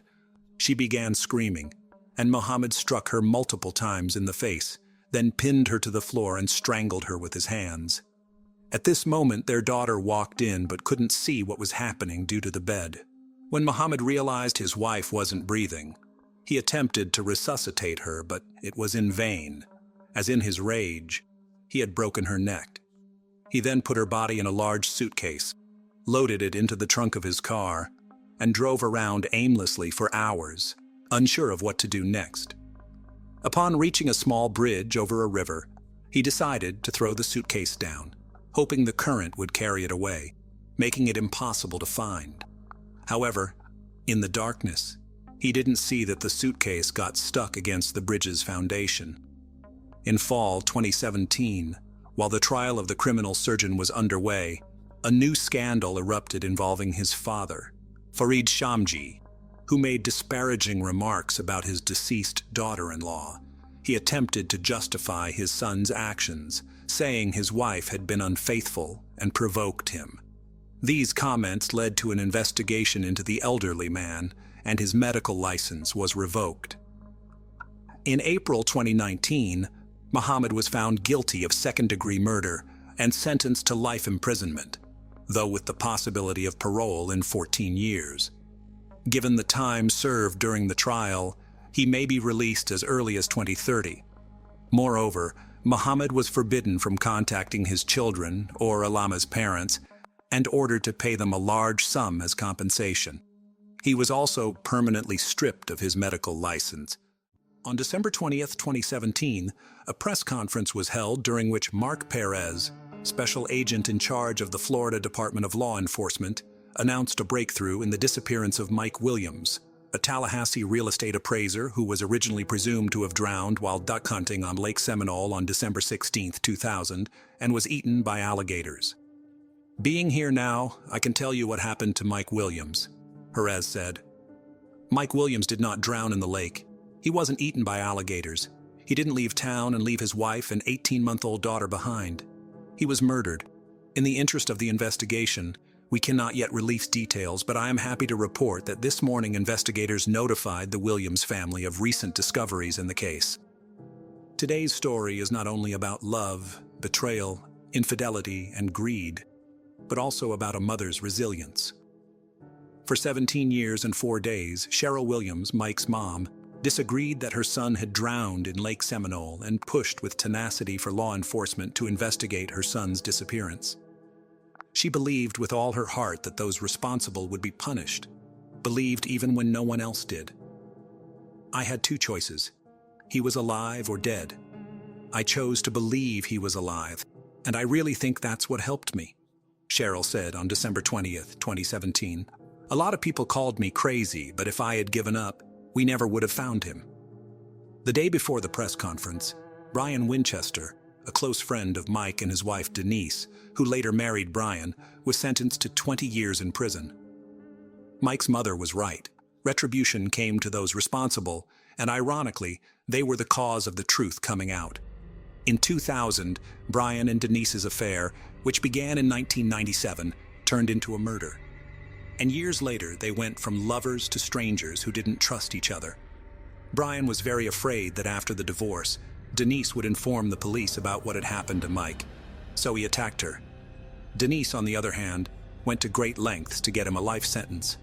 She was very persuasive in asking the jury for the maximum sentence, and it was these efforts that led to Brian having nothing to lose, and he made a deal with the prosecutor. Brian was sentenced to 20 years in 2017 for the kidnapping of Denise Williams, but he avoided a life sentence. Denise was celebrating the victory and was unaware that the conviction was part of a deal in which Brian Winchester, 49, admitted to planning the murder and a 17-year cover-up of the murder, and received immunity from any prosecution for his role in the case. In exchange, he led investigators to Mike's body and gave a full and truthful confession. It would only be a few months later, and on May 8, 2018, Denise Williams would be arrested. At first glance, things are a little confusing, aren't they? Let's break down this case in detail. Jerry Michael Williams was born on October 16, 1969, in Bradfordville, north of Tallahassee, the son of a bus driver and a kindergarten teacher. Family and friends called him Mike. Even though the family didn't have much money, and the boy, along with his older brother, grew up living in a trailer, those were happy times. The parents cared about their son's future, and instead of building a house, they set aside money for the education of both boys, who themselves worked part-time at night in supermarkets.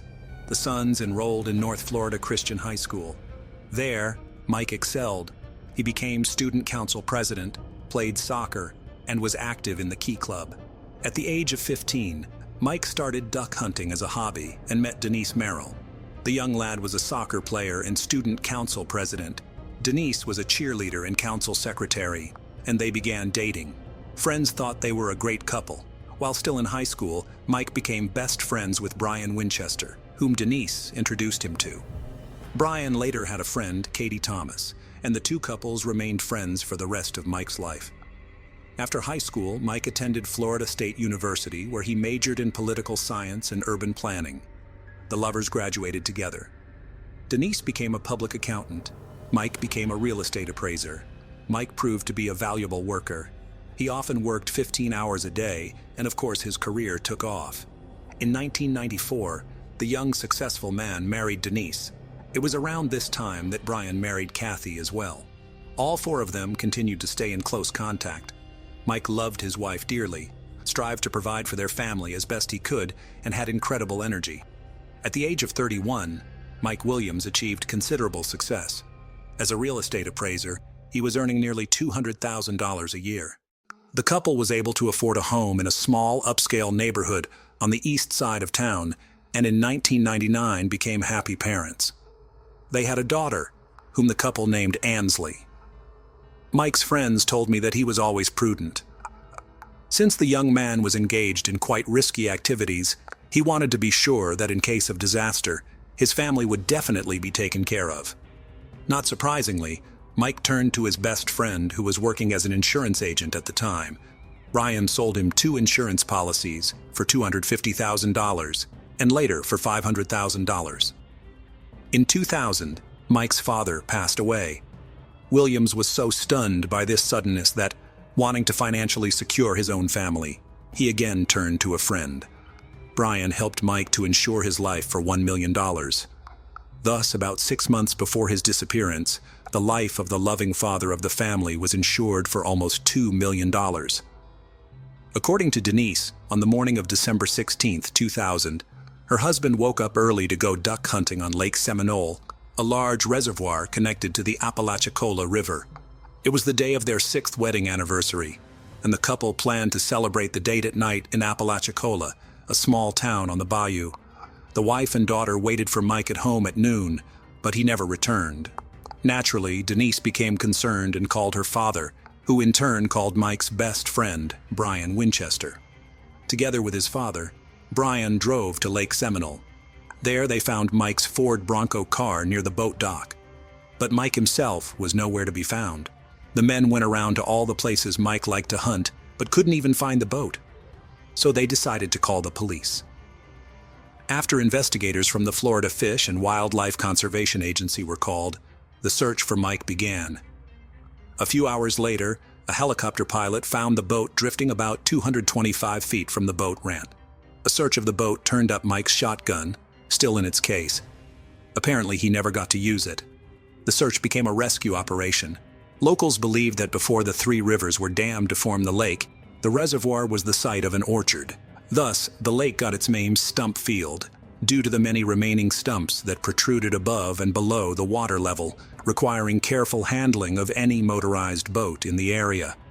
Because of this, searchers speculated that Williams hit a stump on his boat, fell out, and submerged himself in the water. His wading boots filled with water, and he probably drowned when he couldn't get out.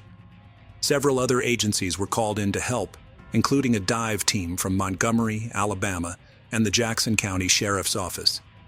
But the extensive and methodical search yielded nothing. Mike was never located. A week passed and the rescue operation turned into a body search operation. Teams were given probe holes to probe the bottom of the lake, and dogs were brought to the site. 10 days into the search, volunteers found a camouflage-patterned hunting hat that could not be linked to Williams. Officials with the Florida Fish and Wildlife Conservation Agency speculated that Mike had been eaten by alligators, which is why the body could not be found. There were actually quite a few alligators living in the lake. The Florida Department of Law Enforcement found no signs indicating a violent death and agreed with that theory. After 5 weeks, the search was called off. The day after the search was called off, Denise held a memorial service for Mike, less than 2 months after the alleged accident. It seemed to everyone that Denise had come to terms with the loss of her husband, but Mike's mother had not. 6 months later, in June 2001, an angler discovered wading boots floating in the lake. Divers searched the lake area and retrieved a lightweight hunting jacket and flashlight from the bottom. In one of the jacket's pockets was a hunting license with Williams's name and signature. The find raised many questions. Neither the hunting jacket nor the boots had visible teeth marks indicative of an alligator attack. None of the items found showed signs of having been in the water for 6 months. The boots were not slimy and the flashlight still worked. However, a week later, Denise's attorney asked the court to declare Mike Williams dead. Based on the items found, he suggested that alligators and other aquatic life had swallowed the body whole. The motion was granted. The death certificate said Mike died on December 16, 2000. Cause of death: accidental drowning while duck hunting on Lake Seminole. The body has yet to be recovered. This is how Mike Williams's story might have ended if not for Cheryl Williams, who refused to give up and continued to search for her son. "All I know is that I can't stop looking for him until I find him," she said. Cheryl's efforts seriously strained her relationship with her former sister-in-law. Denise demanded she stop searching and accept reality. She said, "I'm tired of seeing articles about Mike and his disappearance. I just want to move on with my life. If you keep pushing this investigation, you will never see your granddaughter again." Cheryl couldn't give up on her son, and Denise carried out her threat. If not for the mother's persistence, her son's story might have remained submerged at the bottom of a dark, algae-covered lake. It took Cheryl Williams 3 years to convince law enforcement officials to open an investigation into her young son's disappearance. "I made phone calls, put up signs about my missing son, wrote to the governor of Florida every day, compiled my notes into an evidence book, asked people to post on social media, and contacted reporters," Cheryl will tell you years later. The persistent mother contacted Matthew Oresco, an alligator expert. In his response, he explained that alligators do not feed during the cold winter months. Cold weather causes water temperatures to drop, so alligators don't feed in the winter. All they do is maintain their body temperature. 14 degrees is too cold for an alligator to be interested in food at all. Moreover, Oresco wrote that after an alligator kill, there is always forensic evidence left behind. Eventually, after 3 years, Cheryl Williams convinced law enforcement to drop the ridiculous alligator theory and launch an official investigation into her son's disappearance. The case was reopened because of little-known facts regarding alligators' eating habits. Evidence gathered from interviews and a little official data convinced investigators that Williams' death was no accident. "My gut feeling is that Mike did not die in Lake Seminole, and that's the general consensus of all the law enforcement agencies working on this case," said Rami Austin, a former investigator with the 2nd District State's Attorney's Office who prosecuted Mike's case. The Florida Fish and Wildlife Conservation Agency initially took over the case because Williams was considered a missing hunter. Officers spent 735 hours searching a 10-acre section of the lake for the body, but didn't spend a minute looking for signs of wrongdoing. Jackson County Sheriff's deputies brought in to help with the search also did not consider other possibilities.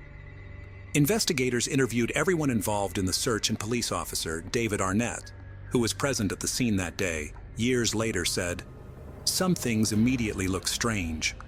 Williams didn't usually hunt alone. His truck was found in an undeveloped area from which he would have had to drag the boat over mud, not on the nearby concrete boat launch he usually used.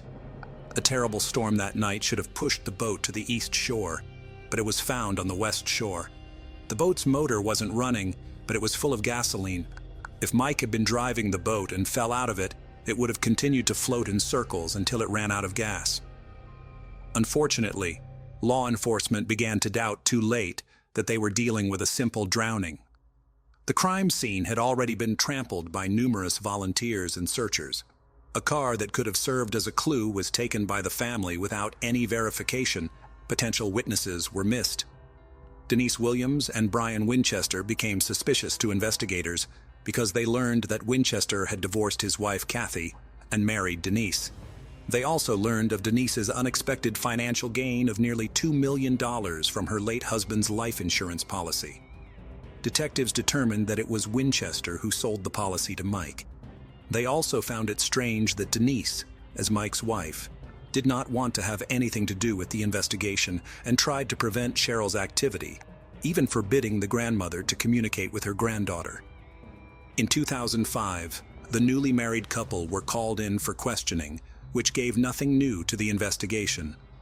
Brian provided an alibi for the morning of the disappearance of Mike Williams. He said he was 60 miles from the lake, at home, in bed, as his ex-wife Kathy could attest. He said he had intended to go hunting with his father-in-law in the morning, but overslept. Denise's interrogation also yielded no new leads. In 2008, the Florida Department of Law Enforcement announced that Mike's disappearance was not an accident, and they believe he was the victim of a crime. However, without sufficient evidence, they alas cannot prosecute. We have suspicions, but we need proof. Another investigation failed to find out her son's fate, but Cheryl Williams did not give up again. Her efforts led to the Discovery Cable Channel doing a story on Mike's disappearance and subsequent investigations in late 2011. By then, Cheryl had become disillusioned with the Florida Department of Law Enforcement, believing it was either incompetent or uninterested in solving the case.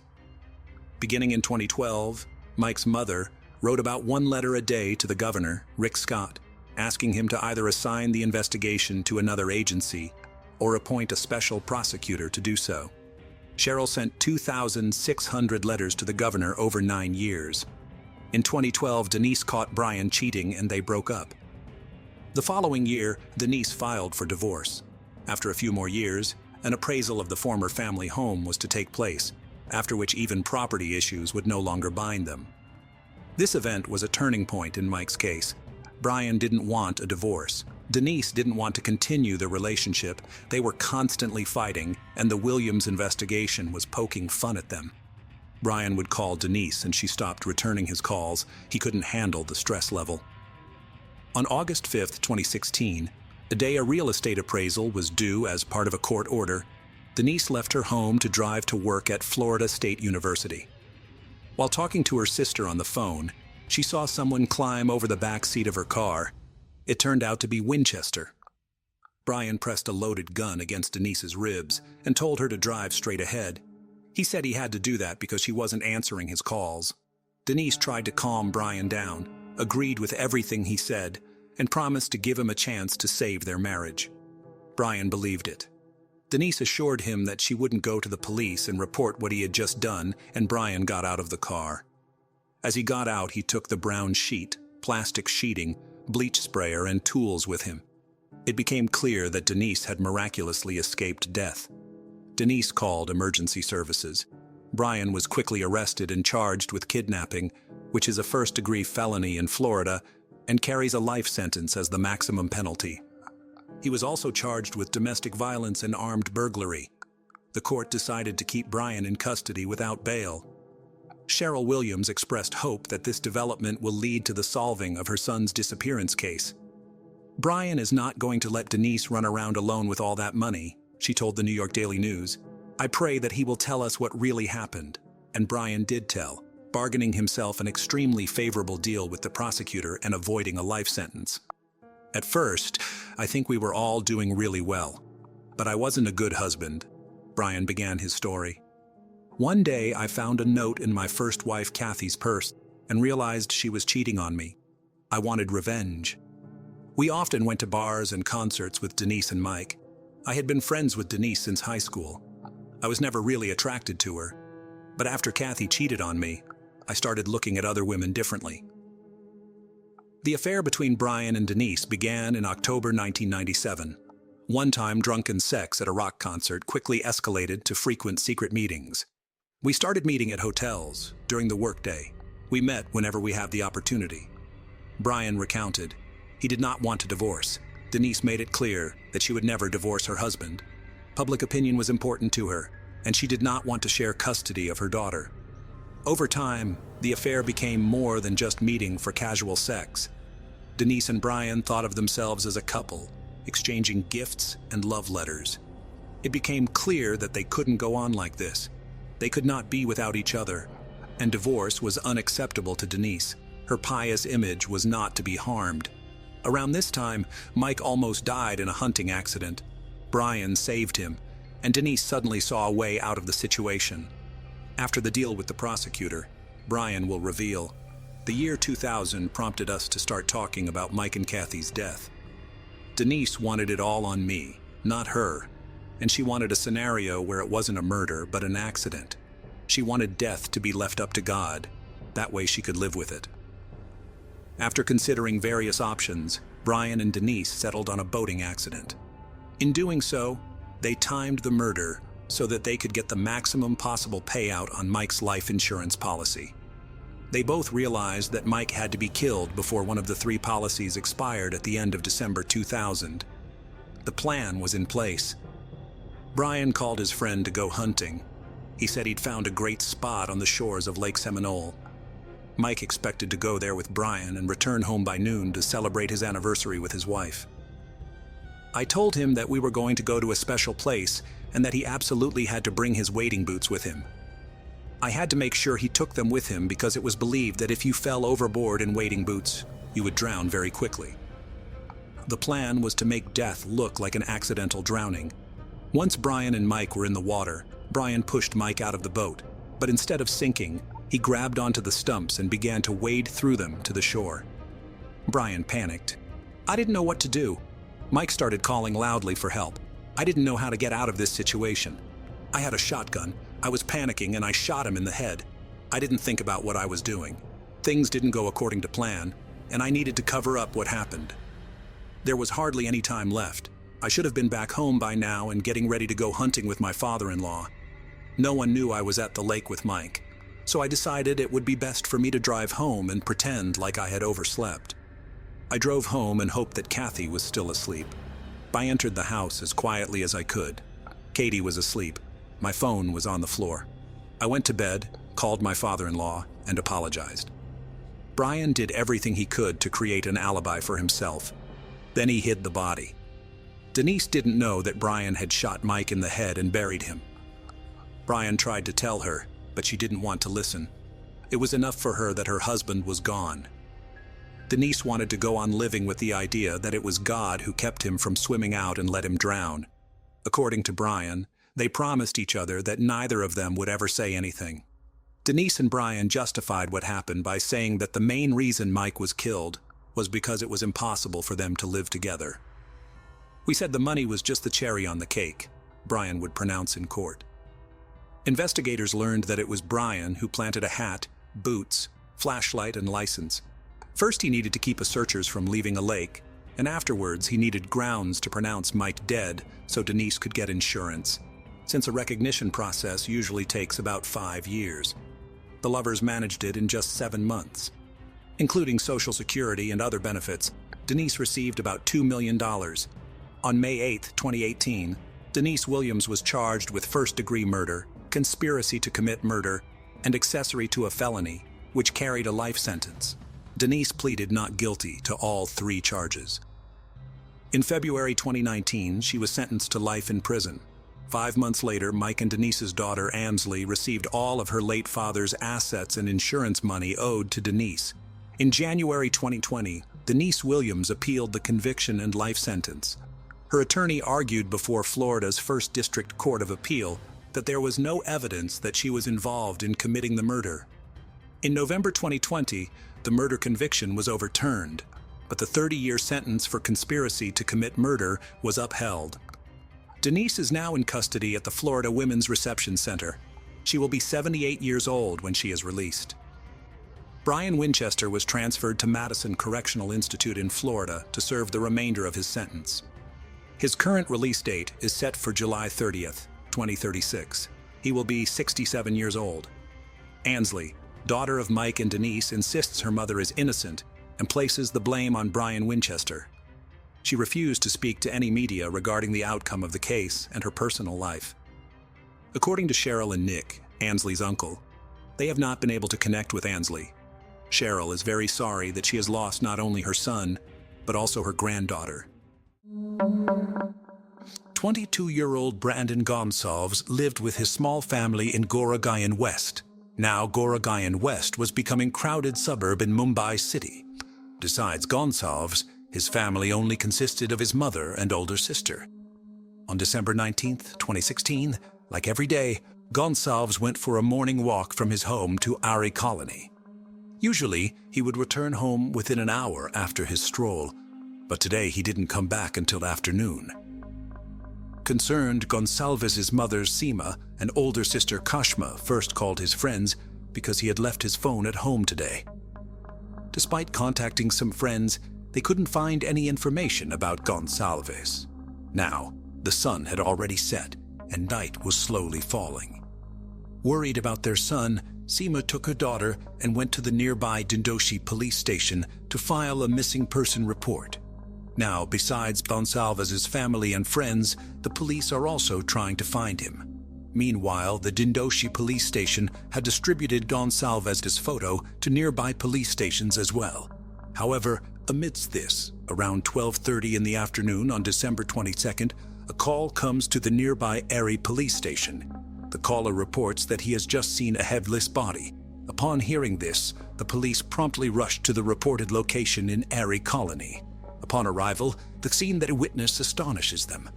There, beneath a tree, lies a body without a head, neck, or clothes, and upon seeing it, it seemed as if someone had placed it there deliberately.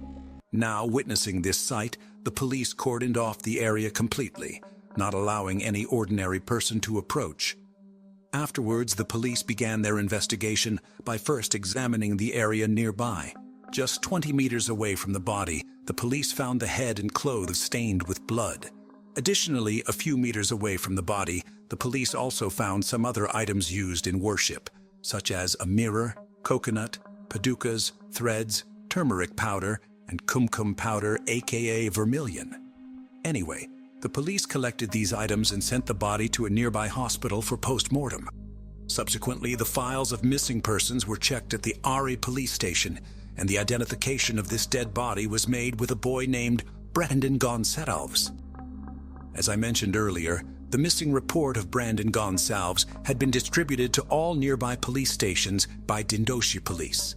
So now the Ari police confirmed that he was the same boy who had gone missing 3 days ago on December 19th.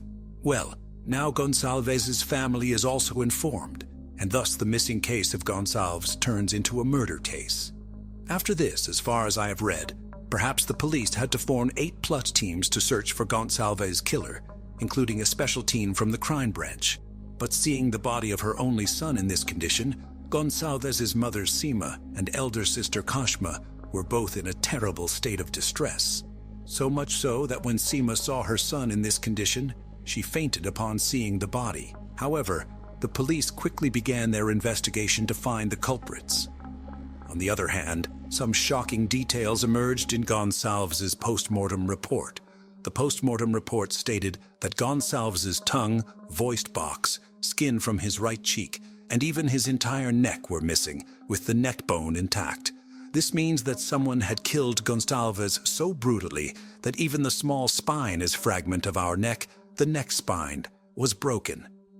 All these things were horrifying the police because initially, the police thought this case seemed to be a result of personal rivalry, as if someone had killed Gonsalves to settle a score, but the police were soon to be proven wrong. Actually, according to the post-mortem report, it was found that Gonsalves' death occurred due to the separation of his head from his body. However, forensic pathologists also checked whether Gonsalves was given any drugs or substances before being killed, but nothing like that was found in any post-mortem report. After that, the police found out that Gonsalves was murdered 3 days before his body was found, between 11 a.m. and 2 p.m. on the same day he went missing. Additionally, there were no signs of any fight, struggle, or injury on his body, indicating that Gonsalves didn't even try to save himself until his last breath. Furthermore, 2 marks were found on Gonsalves' body. Actually, there were 2 cross symbols on his forehead and right hand, which seemed to have been made with a sharp object. After learning about all these things, this case became even more intriguing for the police and investigators, because now there were a lot more questions in front of the police. Looking at Gonsalves' body, it seemed as if his body had been cut twice. First, his head was separated from his shoulders, and then later his neck was cut from the head. Additionally, forensic experts said that where Gonsalves' body was found, there was absolutely no evidence of his murder, because not a single trace of blood was found there. So it was clear that Gonsalves was killed somewhere else, and then some parts of his body were removed to perform some rituals or something similar. Later, his body and clothes were thrown away in this deserted place. Here, when the police found the materials of worship and glass, coconuts, slippers, turmeric, and vermilion at the crime scene, for the first time, this case seems like a human sacrifice. After the possibility arose that Gonsalves might be taken to another location and harmed, the police began checking the CCTV cameras around the Ari colony. But first, they checked the CCTV cameras around his house. They saw Gonsalves leaving with his dog around 7 o'clock in the morning and returning after a morning walk within an hour. However, just 10 minutes later, Gonsalves left his house again, but this time with a bag. Now, what was in that bag could not be determined because the bag itself was not found. But then, a little further from Gonsalves' house, the police spotted a white Audi car in another CCTV footage with 2 people inside, a driver and a woman in a white Punjabi suit. It was shown in the CCTV that they were following Gonsalves slowly with their car. The woman wearing a white Punjabi suit is given directions to the driver, telling him to take the car in that direction. However, the police also questioned Gonsalves' family members to see if anyone might know that woman and driver, but the police didn't get any good response from there either. The police suspected that there might be more than 2 people in the car, and unfortunately, the day Gonsalves' body was found, the 2 CCTV cameras in that area were not working. This raised suspicion for the police that Gonsalves was abducted on December 19th in this same car and then murdered elsewhere, with his body being thrown in a deserted place in Ari Colony on the dark night or morning of December 22nd. But since then, investigators have felt that perhaps a local person might be involved in this murder case, because the police checked 70-plus CCTV cameras in this entire case, but none of them recorded anything suspicious that would raise suspicion on any individual. The investigators clarified that perhaps the killers were aware of the location of every CCTV camera in the Ari colony. This helped them in escaping from the colony and Goragaon. This clears one thing, that the killer was someone who was well acquainted with Goragaon and the colony, because an outsider couldn't have known every road in CCTV so well. The investigators explored all possible angles of Gonsalves' killing, such as a love affair angle, whether someone jealous killed Gonsalves, and a personal rivalry, human sacrifice angle, robbery, and property dispute. But the police never found any leads in any angle. Although for some time, the police kept the angle of human sacrifice on the table and even questioned several tantrics, babas, and black magicians about the cut parts of the body, the mark of the cross on the forehead and the right hand, whether there was any connection between them or not. But the police didn't get any help from here either. Gonsalves was a middle-class boy who decided to graduate in arts. However, due to some reasons, he dropped out of college as well. His father had passed away 3 years ago, leaving Gonsalves in a state of depression for a long time. During the police investigation, Gonsalves' call records were also checked, but no suspicious numbers were found. In fact, Gonsalves rarely talked to anyone, except for his family, or perhaps 3 or 4 friends. But what intrigued the police in this case was finding a diary in Gonsalves' room. Within it were some sketches that further complicated this case. Actually, if these sketches are examined closely, it will be apparent that they tell the story of 2 sacrifices. In the first, a person is attempting to cut off an animal's head while wearing a suit. Meanwhile, in the second sacrifice, a man's head is being cut off with a saw. In addition to these, an attempt has been made to portray the SpongeBob cartoon character as a monster. On the other side of the page, a picture of a deer without a head has been drawn, and right next to it, only the head of a lion cub has been drawn.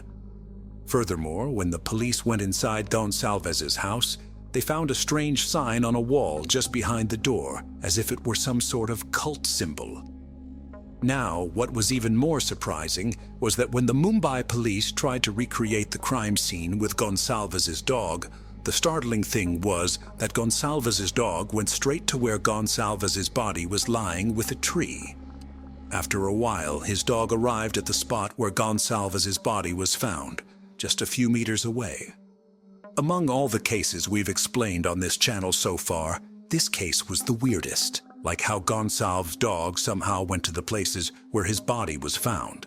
It's possible that when Gonsalves first went out for a walk with his dog on December 19th, he might have already gone to the place where his body was found. Another point is that the white Audi car following Gonsalves might have been known to him, and he might have gone with them willingly, sitting in the car. Additionally, it's possible that after returning home, Gonsalves took the bag with him, which might have contained items related to worship like coconut, paducas, etc. Because it's also being said on the internet that maybe Gonsalves sacrificed himself. Today, it's been over 7 years since this case, but the murderer of Brandon Gonsalves is still unknown. Meanwhile, Gonsalves' mother and sister have made numerous visits to the police station and the crime branch office to find out the status of their son Brandon Gonsalves' murder case. During this time, Gonsalves' mother and sister were afraid that the police might close Gonsalves' murder case. Due to this reason, Seema's elder daughter Kashma appealed to Indian Prime Minister Narendra Modi and the state's chief minister to seek justice. Well, if this case gets solved in the future, we will definitely update you through this channel's community post. But so far, this case remains unsolved. With this, Brandon Gonsalves' case also concludes here. Before moving forward, quickly subscribe to the channel. This is strange. You haven't subscribed to the channel yet. Quickly subscribe to it. Now we are jumped to the next story. This is the story of Madanapalli city in the state of Andhra Pradesh, India, which is Asia's largest tomato market. Besides, there are many mountains here as well.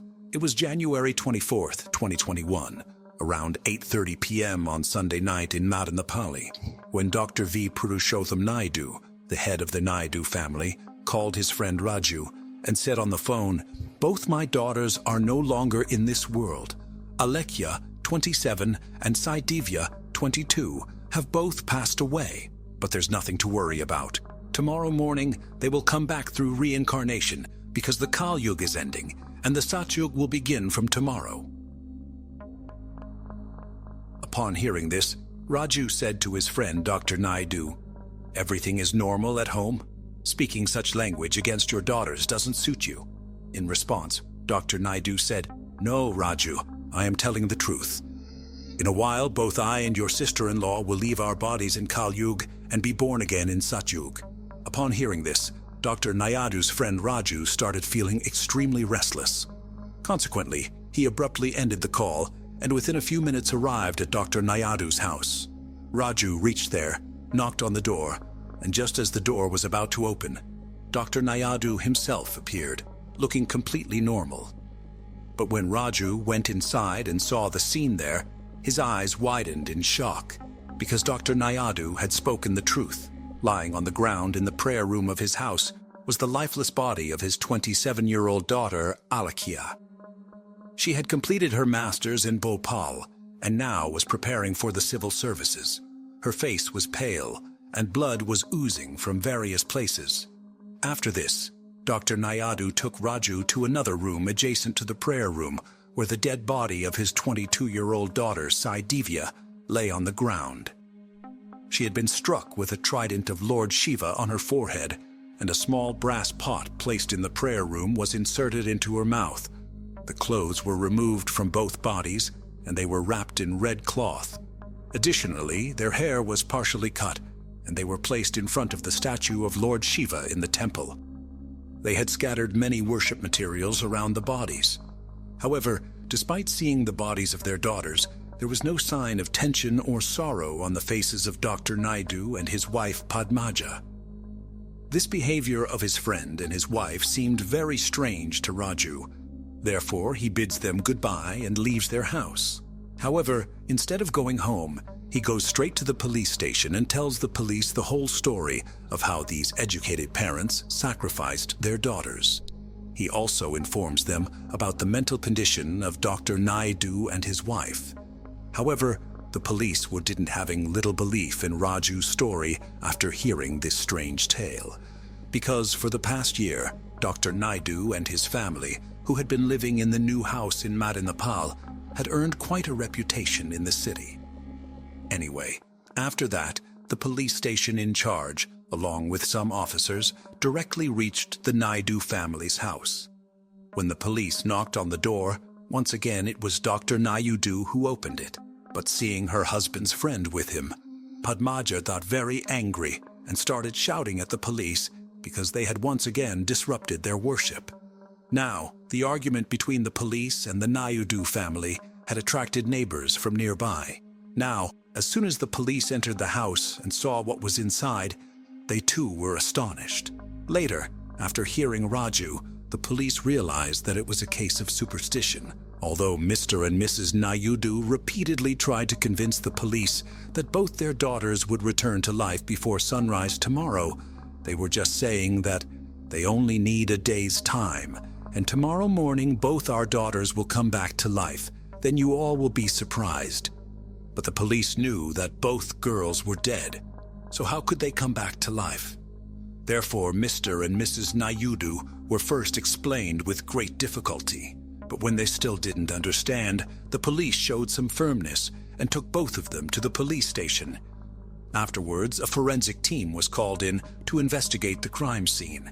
The forensic team continued their examination for some time and then sent the bodies for post-mortem. Now, the police have started investigating both inside and outside the house.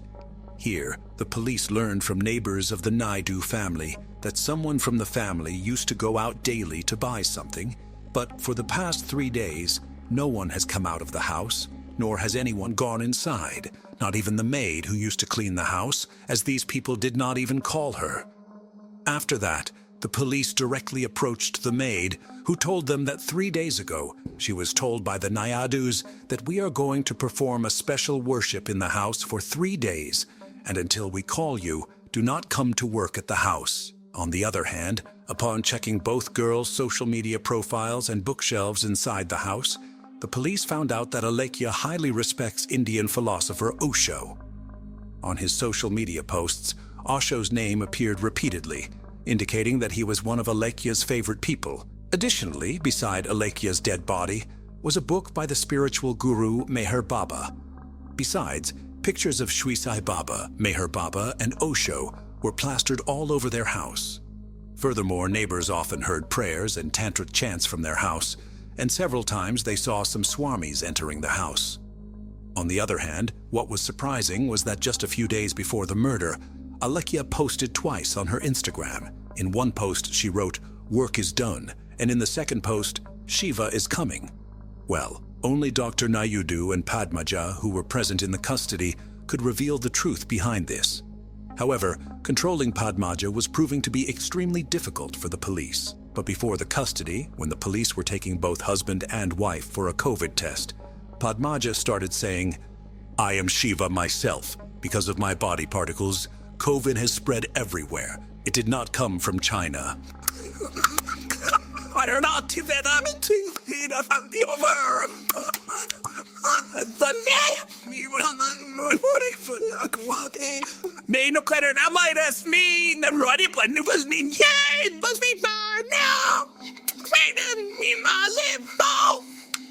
After getting their COVID tests done, Dr. Naidu informed the police about his background. Actually, Dr. Naidu had a master's in philosophy and science. In addition, he had obtained a PhD and was currently a professor of chemistry at Government Degree College for Women, Madinapali. His wife, Padmaja, was a gold medalist in mathematics and had been teaching at the famous schools of Madanapal for nearly 23 years, including at Masterminds IIT Talent High School. Alongside, she also had a master's in science. Additionally, Alekhya, 27, was a postgraduate from Bhopal and then an aspirant for civil services.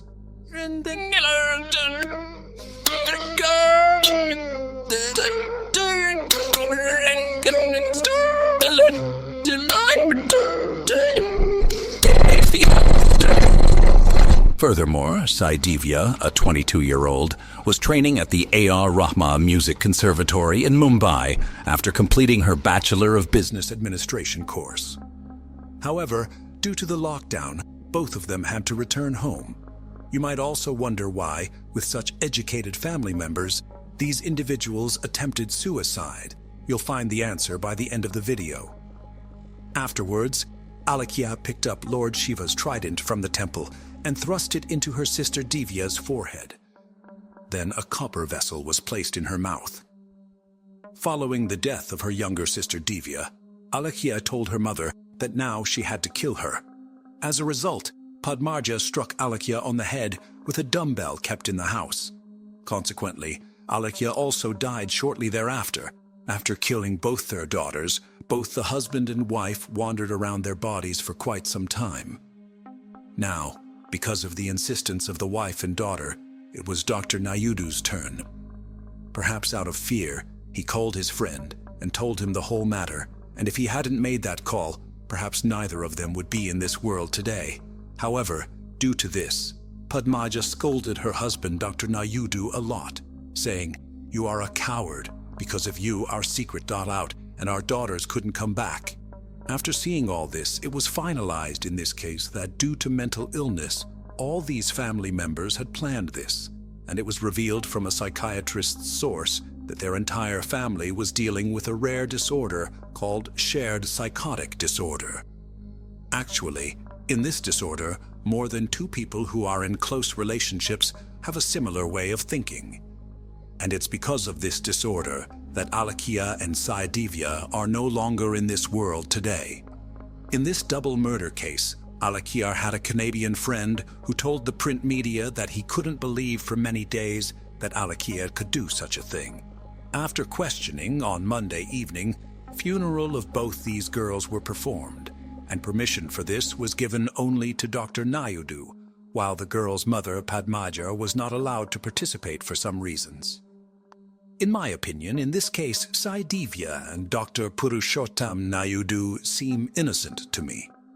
Although if they hadn't fallen into the temptation of Alekhya and Padmaja, perhaps this would have been a happy family today. So with this, the case comes to an end here. Friends, how did you like this combined cases? In the midst of winter, when families gather to celebrate peace and joy, a sinister shadow loomed over the picturesque town of Dover, Arkansas. It was December 1987, a time meant for festivity and love, but for one family, it became a scene of overwhelming horror. This is the chilling tale of the Christmas killer Ronald Gene Simmons, a man who transformed the season of giving into a time of unspeakable tragedy.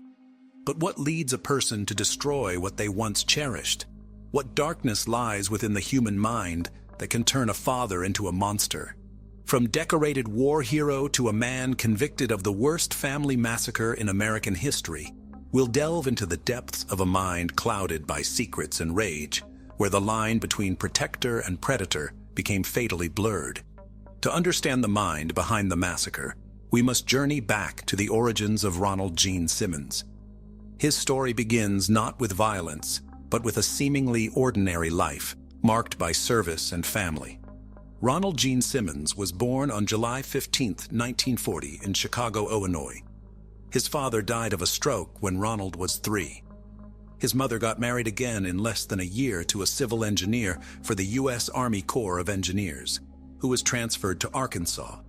Little is known about Simmons's early childhood, but it was a life that took a turn towards discipline and commitment when Ronald dropped out of school and enlisted in the United States Navy in 1957, and later the U.S. Air Force. Simmons served with distinction.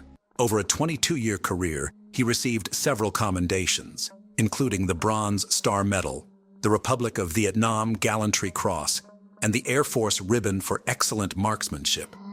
But behind the facade of a decorated military man, there were undercurrents of turmoil. Simmons married Rebecca Ulibarri in 1960 in New Mexico, and together they had 7 children.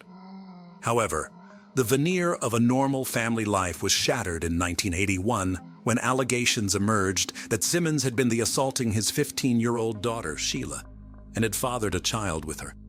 Fearing prosecution, Simmons uprooted his family, moving them from New Mexico to a desolate 13-acre tract of land in Pope County, 6.5 miles north of Dover, Arkansas, known as Mockingbird Hill. This property, isolated and ringed with a makeshift fence, up to 10 feet tall, became a fortress of sorts, a place where Simmons could exert total control.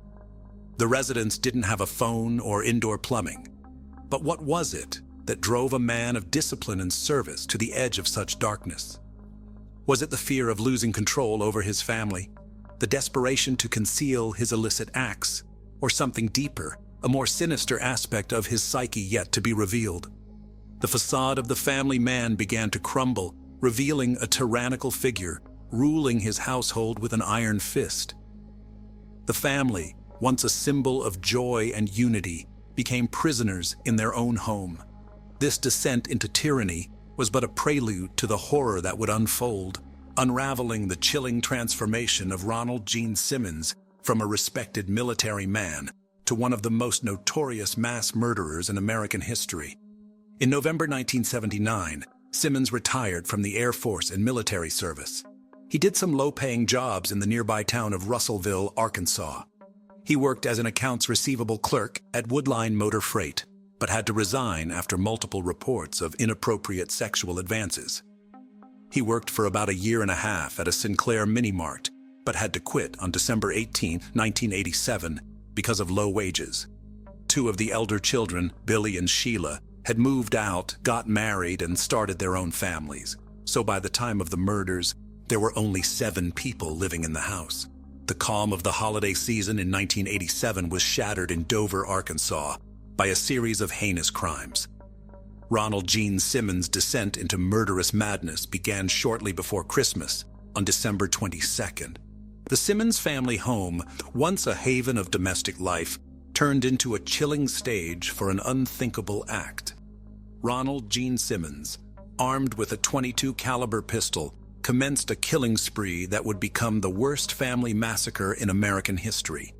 His first victims were his wife, 46-year-old Rebecca, and eldest son, 26-year-old Ronald Jr., bludgeoned with a crowbar and shot. And he strangled Ronald Jr.'s daughter and his granddaughter, 3-year-old Barbara. Their demise was just the beginning. Simmons lay in wait for his other children, feigning a festive spirit, only to mercilessly end their lives. One by one. Later that day, the Dover school bus dropped off the younger kids for their Christmas break from school. In a macabre ritual, Simmons systematically strangled and drowned his younger children, displaying a level of brutality that defies comprehension. The youngest victims, mere toddlers, met a similar fate, their innocence stolen in the most atrocious way. Simmons told them he had gifts for each of them, which he wanted to give one at a time, then strangled them and held under the water in a rain barrel. First to receive her gift was his eldest daughter, 17-year-old Loretta. His 3 other children, 14-year-old Eddie, 11-year-old Marianne, and 8-year-old Becky, were murdered in the same brutal manner. He then dumped the bodies in one of the cesspits he had made his children dig days before. But the horror did not end there. On December 26th, as the rest of the world celebrated, Simmons' remaining family members arrived for a holiday visit, unaware of the nightmare that awaited them. 23-year-old Simmons' son Billy, his 21-year-old daughter-in-law Renata, and their child were the next to fall victim to his unfathomable rage. Billy and Renata were both shot dead. Their bodies were left by the dining room table next to the decorated Christmas tree with unopened gifts and covered with their own coats and some bedding. Then their 20-month-old son, Trey, was strangled and drowned. The same fate befell his 24-year-old daughter, Sheila. her 33-year-old husband Dennis, and their children.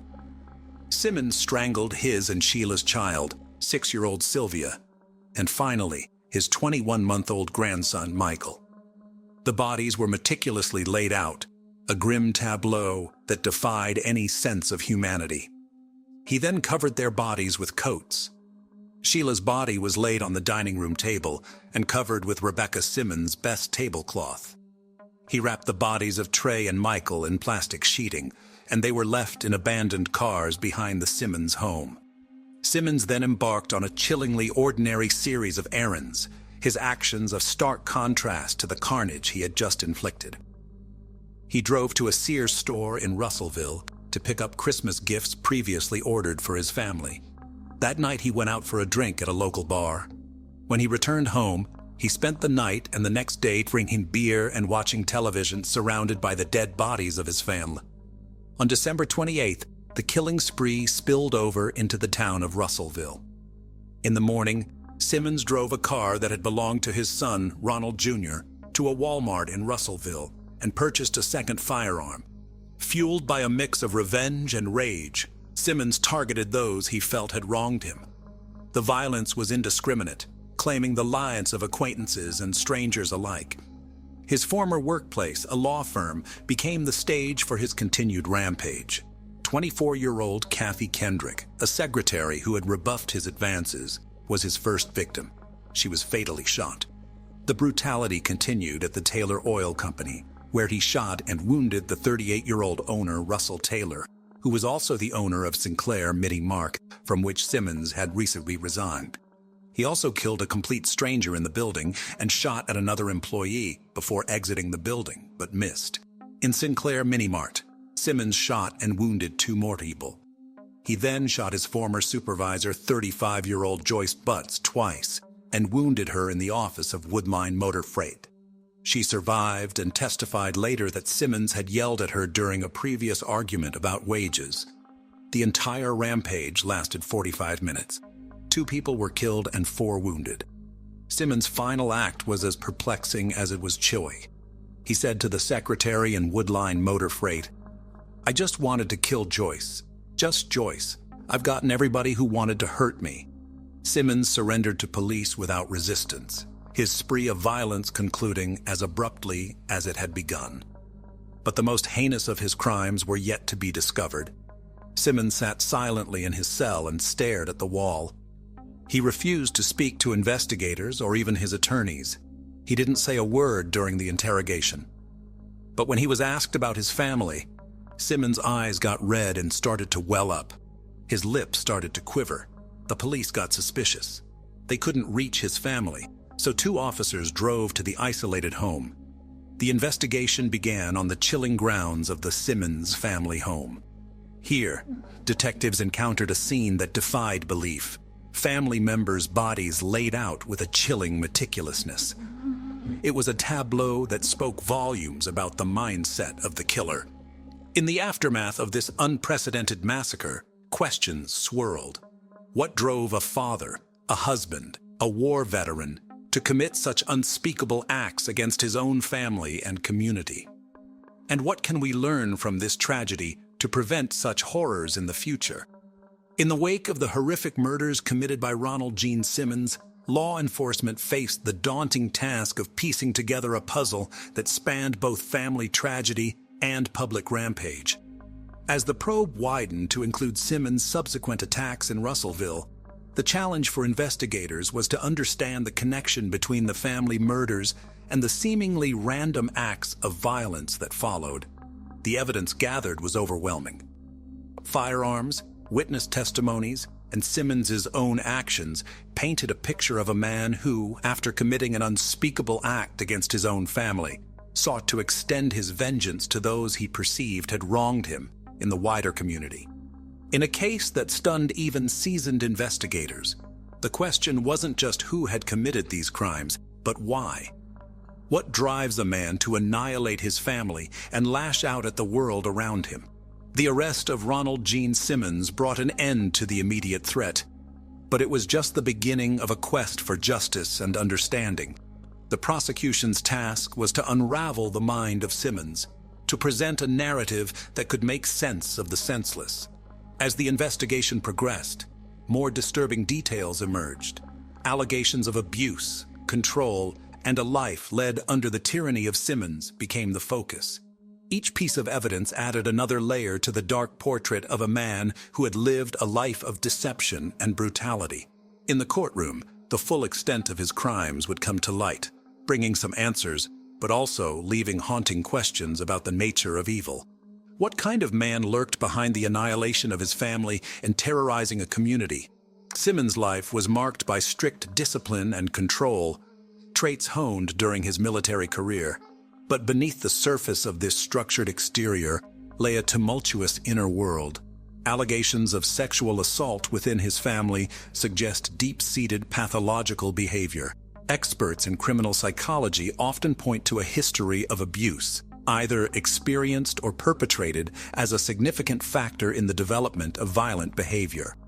In Simmons' case, the blurring of boundaries within his own family, coupled with a need for dominance, may have contributed to his downward spiral. The isolation of the Simmons family at Mockingbird Hill paints a picture of a man intent on exerting absolute control. This isolation could have exacerbated existing mental health issues, creating a pressure cooker environment. What then triggered Simmons to turn to murder?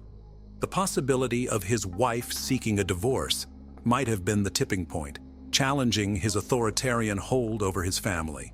She had already tried to leave him on numerous occasions, but always returned. A family friend informed the police that Simmons' wife had been saving up money to divorce him when the murder happened. Simmons' wife had written to their son shortly before the killings. "I don't want to live the rest of my life with Dad. I am a prisoner here, and the kids too. Every time I think of freedom, I want out as soon as possible." Simmons' actions in Russellville suggest a broader rage directed not just at his family, but at anyone he perceived as a threat or who had rejected him. His targeting of individuals in the community indicates a blend of personal vendetta and displaced aggression. Yet the absence of any recorded mental illness diagnosis leaves us with more questions than answers. The depths of Simmons' mind remain, in many ways, a locked enigma.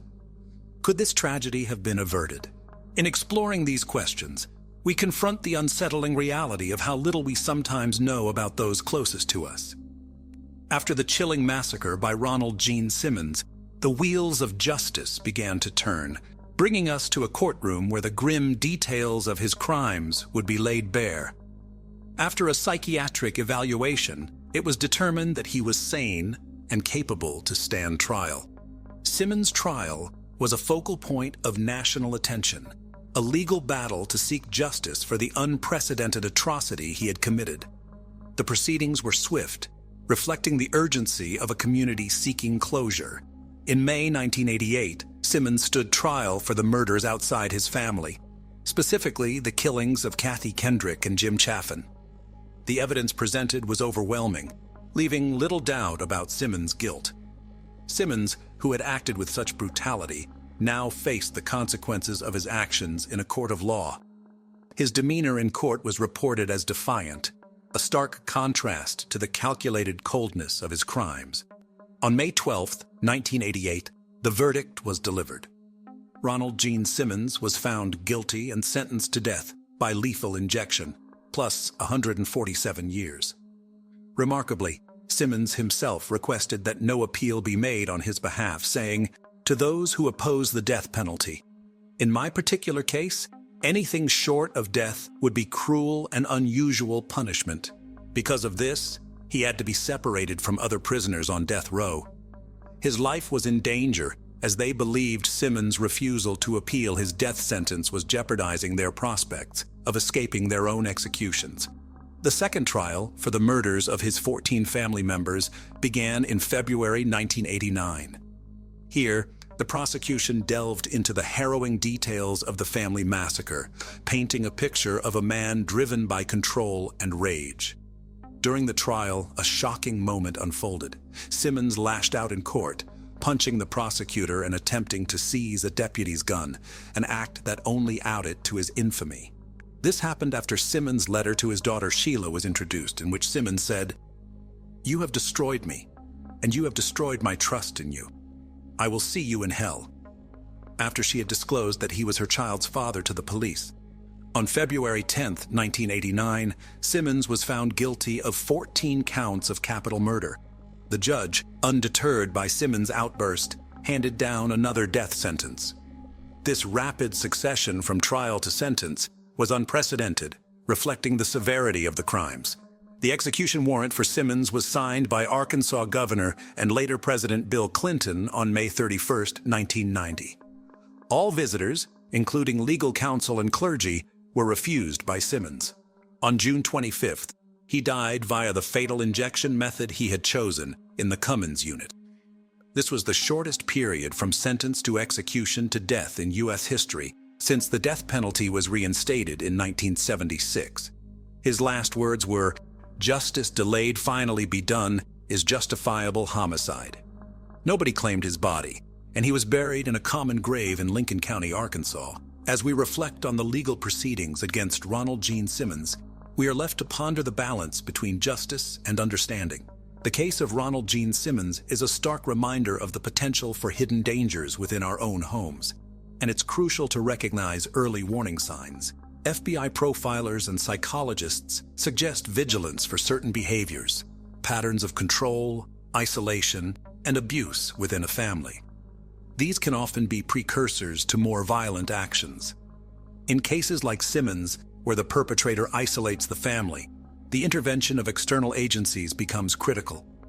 Neighbors, friends, and relatives need to be attentive and proactive in reporting any suspicions. But perhaps the most profound lesson lies in understanding the human psyche. Simmons' case demonstrates the complex interplay of psychological factors that can lead to such extreme behavior. What led Ronald Gene Simmons to commit such heinous acts? The answer lies in a complex web of control, abuse, and psychological instability. His desire for dominance, coupled with deep-seated issues likely stemming from his abusive behavior within the family, set the stage for tragedy. Simmons' military discipline, juxtaposed with his chaotic personal life, created a volatile mix. The isolation and control he exerted over his family only fueled his capacity for violence. And when his authority was threatened, possibly by a looming divorce, it may have been the catalyst for the massacre. John Harris, one of Simmons' defense attorneys, said of his abused family, "I think he felt like they are going to take him out. He's going to take them out first." I think that was his mindset. Could anything have been done to prevent the carnage? In hindsight, the warning signs were there: isolation, abuse, and a man teetering on the edge. Timely intervention could perhaps have altered this tragic course. Simmons' story is a grim reminder that behind closed doors, within seemingly normal families, the seeds of tragedy can grow unnoticed. People feared him even back then in New Mexico. They said he was strange, unfriendly, antisocial. He didn't have much to say. A friend of his daughter's said, "He had a beer in his hand all the time. He had one little room he would stay in all the time. It was dark and seemed spooky, and it stunk." Attorney John Harris also said that there was more than one person to blame. If authorities had successfully arrested him back in 1981 on the basis of his daughter's sexual assault, the murders likely wouldn't have happened. However, prosecutors at the time said they had dropped the charges at the family's request. Ronald Gene Simmons' Christmas week killing spree is the worst mass murder committed by a single person in Arkansas history. What were the underlying reasons that made Simmons annihilate his whole family that once formed the core of his identity? For the Halbach family, a reminder that nightmares can filter into reality. For Teresa Halbach, October 31st, 2005 was another day at the office. As a freelance photographer working for Auto Trader magazine at the time, she received a call to shoot a few photos at the Avery's Auto Salvage. She was never seen again. First reported as a missing person on November 3rd, 2005, a large-scale search began for Teresa. On the afternoon of November 5th, 2005, her Toyota RAV4 SUV was found partially concealed in Avery's salvage yard. Investigators later discovered blood in the vehicle. Charred bone fragments and teeth were also found in a burn pit on the same property. Her car keys were in the room of the property owner, Stephen Avery. Born on March 22, 1980, Teresa was one of 5 siblings. Her parents, Richard and Karen, raised her on the family dairy farm. When she was 8 years old, her father sadly passed away. Karen eventually remarried Richard's brother, Thomas, and together they raised their blended family. Teresa was an outdoorsy girl who aspired to work for National Geographic as a photojournalist. Friends described her as having an uncanny ability to make everyone feel welcomed. She was dedicated to her studies, making summa cum laude with a degree in photography. After graduating from the University of Wisconsin-Green Bay, Teresa continued to work with Pierce Photography, whom she interned with during her college days. She started her own business, Photography by Teresa, and operated out of the Pierce studio.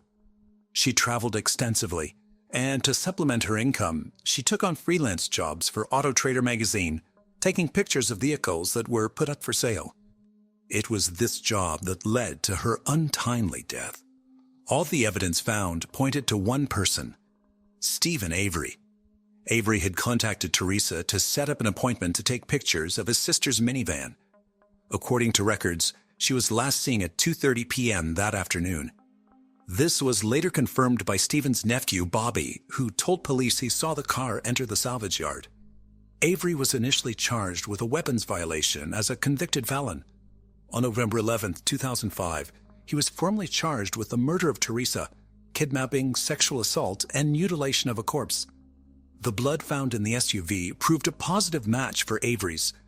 A set of car keys belonging to Teresa found in Avery's room.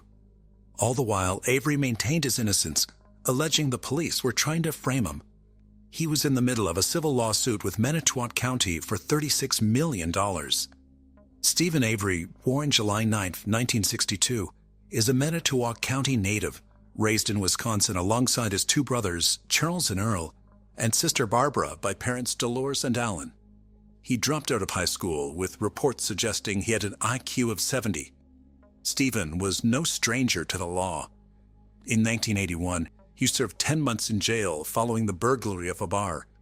A year later, he pleaded guilty to animal cruelty after pouring gasoline on his pet cat and tossing it into a bonfire. For this, he served another 9 months.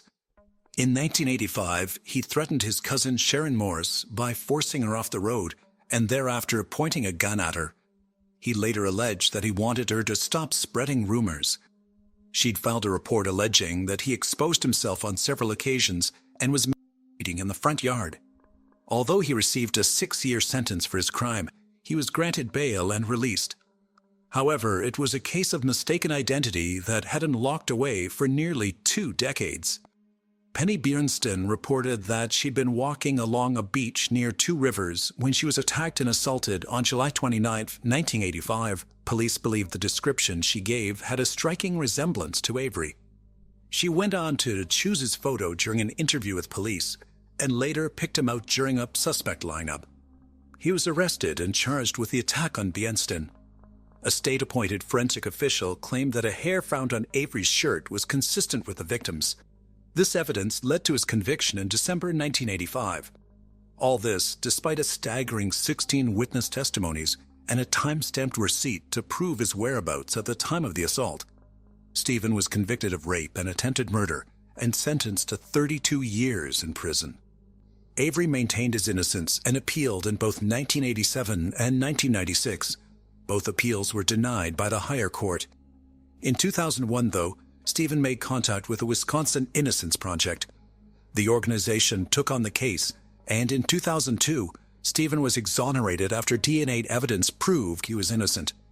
It was later learned that another man, Gregory Allen, committed the crime and did, in fact, confess to it in 1995. Deputies alleged that Sheriff Deputy Thomas Kokorek received a call and said, "We already have the right guy, don't concern yourself with it."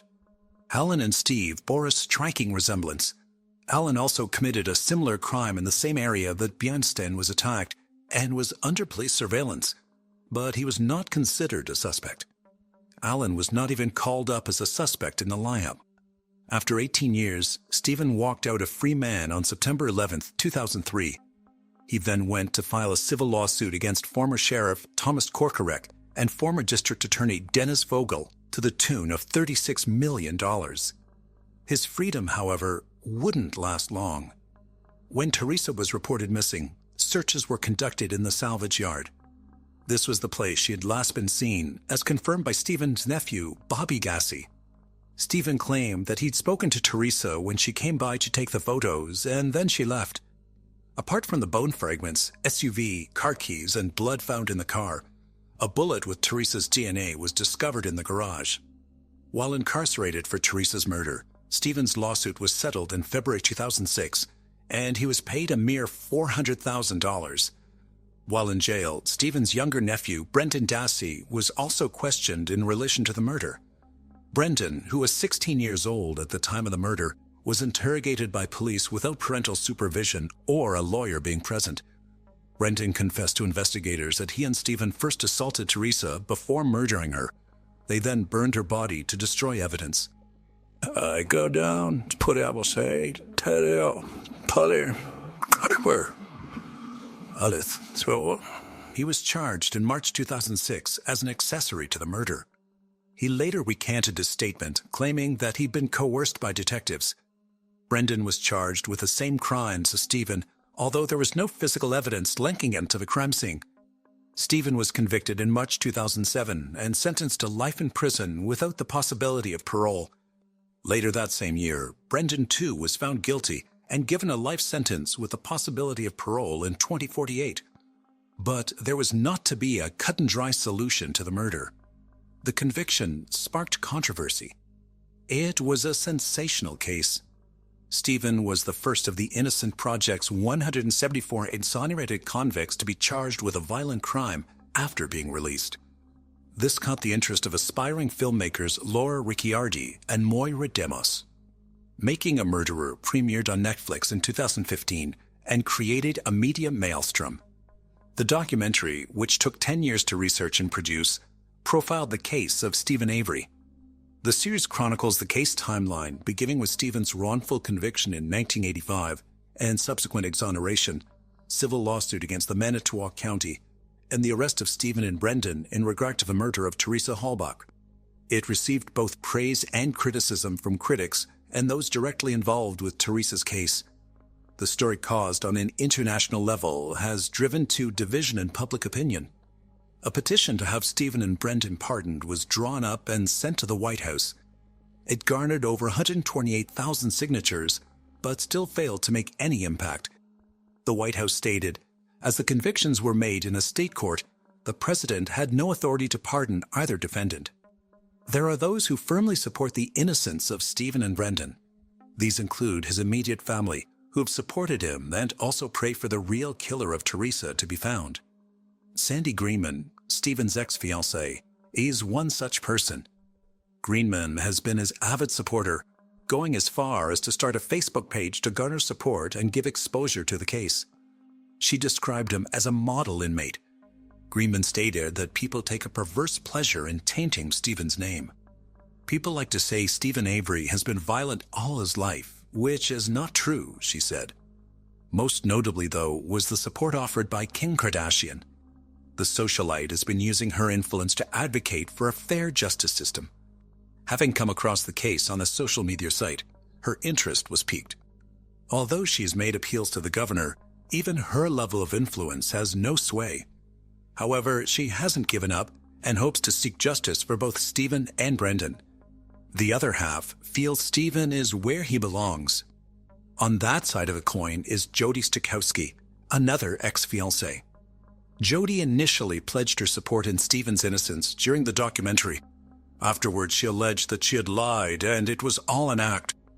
Jody went on to explain to Nancy Grace in an interview that he threatened to kill her and her family.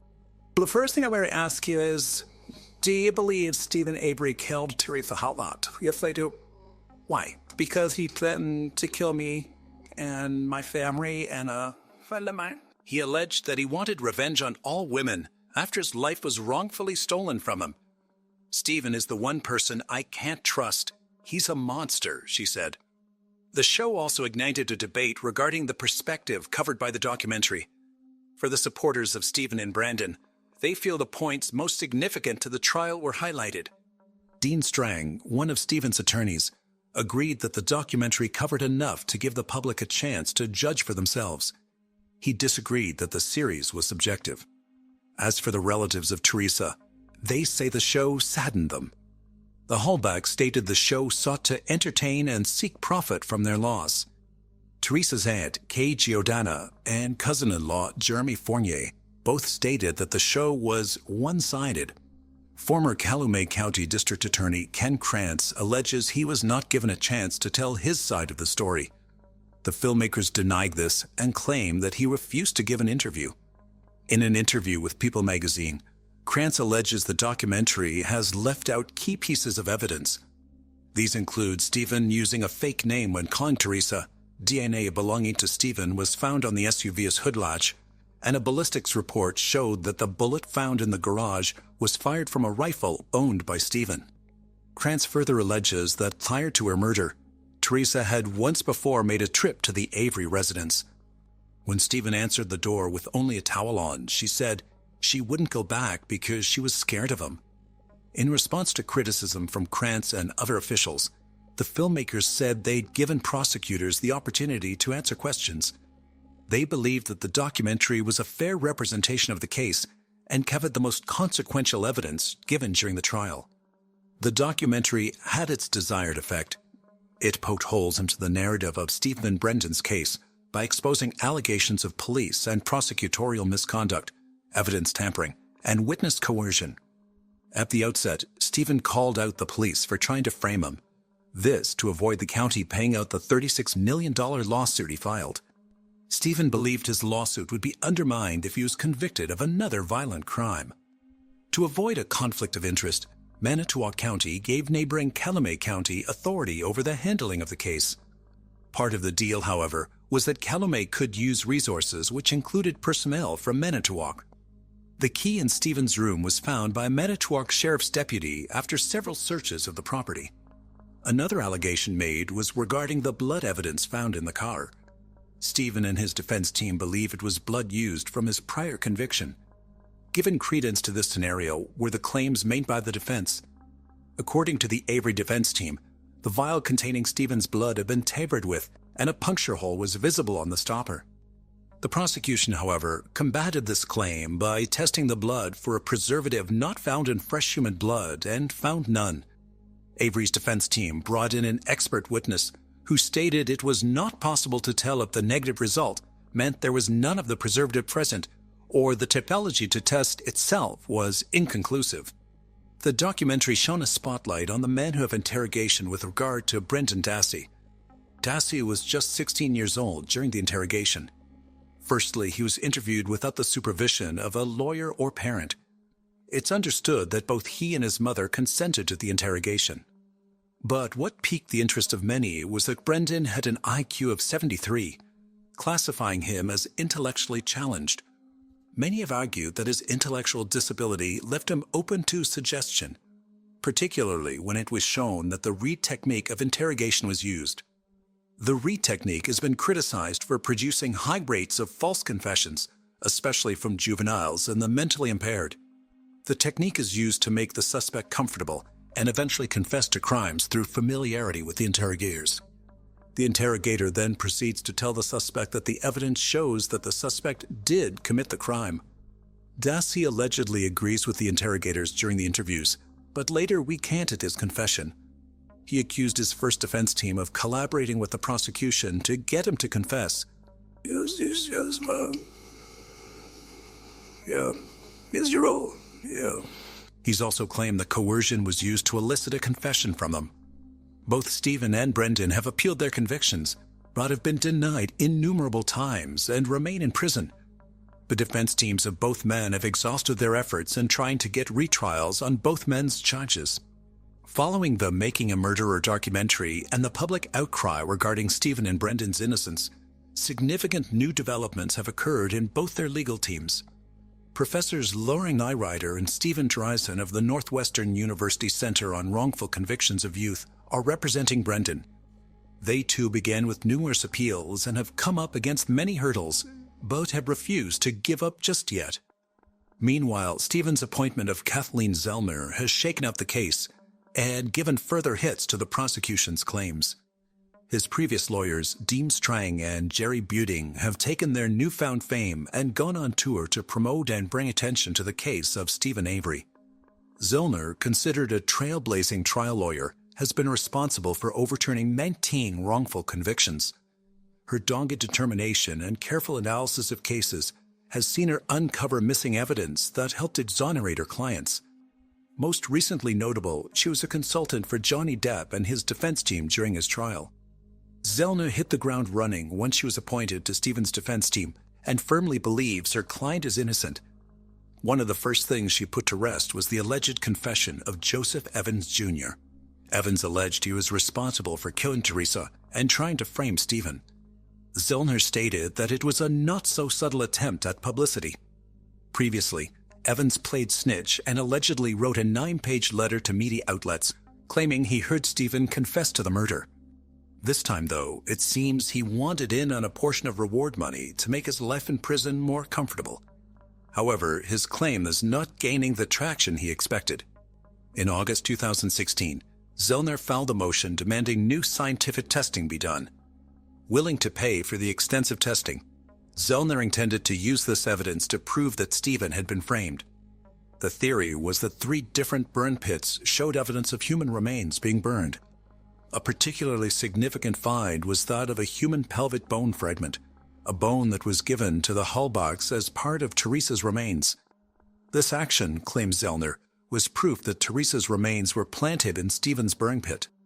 The defense, however, didn't get the opportunity to test these bones as they were not disclosed to them. This was a Brady violation according to Zellner, meaning that evidence which could have helped exonerate Stephen was not disclosed in the proper manner with regards to the criminal case. Crucial evidence was just out of their reach. Zellner remained relentless in her pursuit for justice. She approached the case with a new angle, one that could potentially point to a new suspect in the case. Being unable to test the bone fragments, Zellner opted for forensic testing of the Dassey family computer. What she found on it was damning. Pornographic images of women in various stages of torture, violent images and videos depicting women as victims. All these images were allegedly accessed at times when Bobby Dassey was at home. Furthermore, Zellner pointed out that Barbara, Bobby, and Brendan's mother, along with Stephen's sister and her husband Stott Tadich, were trying to get rid of evidence that could implicate Bobby. The forensic team were able to download 2,449 pages of data from the computer to a CD-ROM to present as part of the motion for a retrial. On it were all the searches, videos, and photos accessed by Bobby. Bobby is the older brother of Brendan and the nephew of Stephen. He was also the key eyewitness for the prosecution at Stephen's trial. He alleged that he last saw Teresa going to his uncle's house, and when he returned from hunting that afternoon, did not see her or the car again. Added to these claims are the allegations of his half-brother, Brad Dassey. Brad is alleged to have said he believes his uncle is innocent. He also made claims that his stepmother, Barb, and Stephen's brother-in-law, Scott, wiped the computer, deleting all pornographic material. Allegedly, Barb has filed a harassment suit against Brad following a conversation they had about tracing deleted files from a computer, which some believe is, in part, to ensure Brad remains silent about his knowledge. For Bobby, though, the final nail in this coffin could be the evidence that exonerates Stephen, and, in turn, Brendan. An eyewitness has come forward claiming to have seen Bobby being assisted by a much older man, pushing Teresa's SUV back into the salvage yard. Thomas Sawinski stated in a sworn affidavit that he drove by Bobby and the other man while en route to deliver newspapers. When he passed the duo a second time, Bobby allegedly stepped out in front of his car to stop him. Thomas swerved to avoid him and continued on his morning route. He said that Bobby's eyes showed he was not pleased to see him there. Following the discovery of the SUV, Thomas realized the significance of the find and contacted police. He told them everything he'd seen that morning, and their response was, "We already know who did it." He provided his details, but he never heard back from them. For Zellner, this provides a contradiction to the prosecution's key witness. If proven true, which she's confident about, Bobby's testimony would be false. Zellner believes the rejection of all the crucial evidence in favor of Stephen denied him a fair chance to prove his innocence years ago. The newly filed motion is still with the appeals court and is awaiting an opinion or decision to be read over in November 2022. Stephen Avery continues to maintain his innocence. Kathleen Zellner, in her own words, says she represents the wrongfully convicted and added, "If you lie to her, she will find you out." Could Stephen be the scapegoat to a bigger conspiracy? Is this all a conspiracy to discredit Stephen's claim of improper police procedure? Or was there a monster truly hiding within Stephen all these years? Please let us know your thoughts in the comments section below. On July 31st, 1999, 17-year-old high school seniors and best friends J.B. Beasley and Tracy Hollett began their journey from their hometown of Dothan, Alabama. They were headed towards a birthday party for J.B. in Headland, Alabama, but the girls ended up getting lost along the way. In a phone call to her mother from Ozark around 11:30 p.m., Tracy informed her mom that they were heading back home. However, neither girl would ever make it home. Their lifeless bodies would be found the next day in the trunk of their car, raising the long-debated question of what might have happened to them. Did it have something to do with the party? Or did the girls run into trouble on the road heading back from Ozark? Located in southeast Alabama, near the Florida border, Ozark is known as the home of Fort Worker. Situated in the heart of Dale County, it's a typical charming southern town. Home to nearly 15,000 people, it's a nice place for both raising a family and spending retirement years. However, the town was not the sort of place to hit the headlines until the gruesome double homicide of two high school seniors in 1999, which baffled the community for years to come. J.B. Hilton Green Beasley was born on July 31st, 1981, to parents Cheryl and Hilton Lanier Beasley in Troy, Alabama. After her parents separated, she moved to Dothan with her mother in 1984. She was adored by her mother as well as her stepfather, Joey Bagoon, whom her mother married after a few years. She grew up in a nice home in Dothan along with her four sisters. J.B. grew up to be a very outgoing girl who was involved in various activities, including cheerleading, dance, piano, and swimming. She even modeled for several agencies along with her sisters. Besides all of her hobbies, she loved hanging out with her friends and family. It was high school where J.B. met her fellow cheerleader Tracy Hollett, and the two did not take long to become best friends. Tracy Jean Hollett was born on March 3, 1982, to parents Carol and Robert Hollett. Unfortunately, her father, who worked in the Dothan Police Department, died when Tracy was only 5 years old. Her mother later remarried a man named Mike Roberts, who helped raise Tracy along with her mother. Unlike J.B., Tracy was a bit shy, but never hesitated to put people before herself. She was also very protective over her two brothers, who were much younger than her. Even at a young age, she was a responsible older sister. Tracy also attended Northview High School and regularly received good grades and was a cheerleader alongside J.B. As both girls were blossoming into their adulthood, J.B. and Tracy were oblivious to their dreadful fate, which would strip them of all their future hopes and dreams. On July 31st, 1999, at around 10:05 p.m., J.B. and Tracy left Dothan in J.B.'s black 1993 Mazda 929 to attend a birthday party organized in J.B.'s honor in Headland, just a few miles north. However, the young girls, being unfamiliar with the roads leading to their destination, soon found themselves in trouble. Within a few minutes of starting their journey from their hometown, they got lost. Around 10:30 p.m., J.B. and Tracy stopped at a BP gas station near the intersection of Routes 173 and 431 in Headland in search of directions. Using a payphone at that gas station, they called their friends to get better directions to the party. After the call, the girls kept driving to reach their destination, but instead ended up in Ozark, Alabama, about 24 miles northwest of Headland.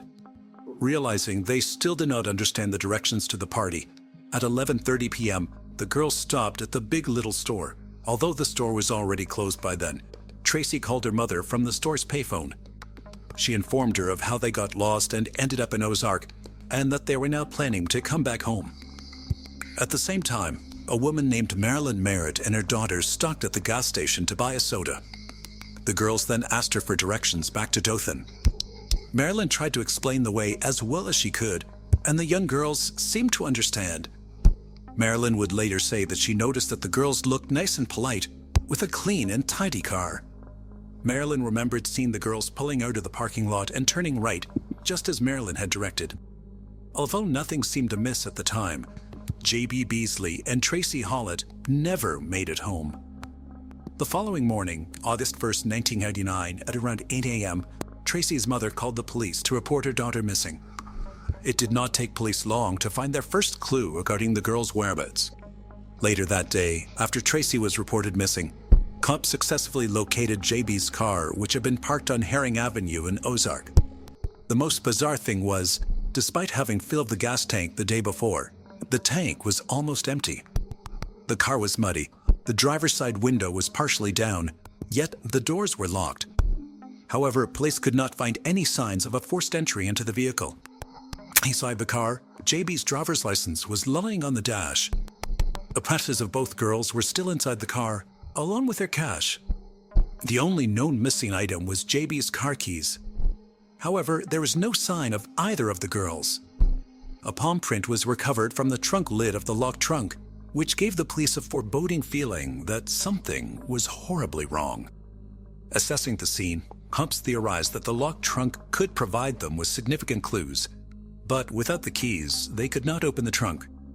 It took them 6 long hours to discover that they could open the trunk of the car with the help of an interior latch without needing a trunk key or a locksmith.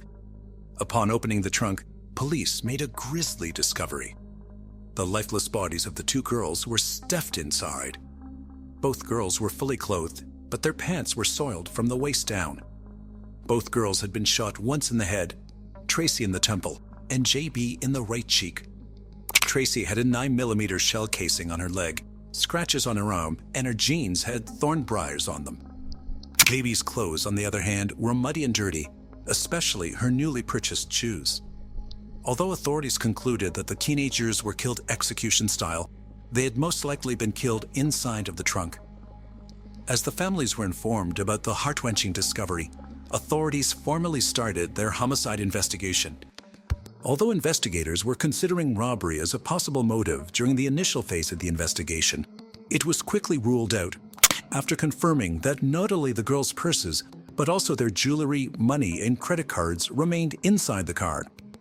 Autopsies later confirmed that there were no traces of alcohol or drugs in their system.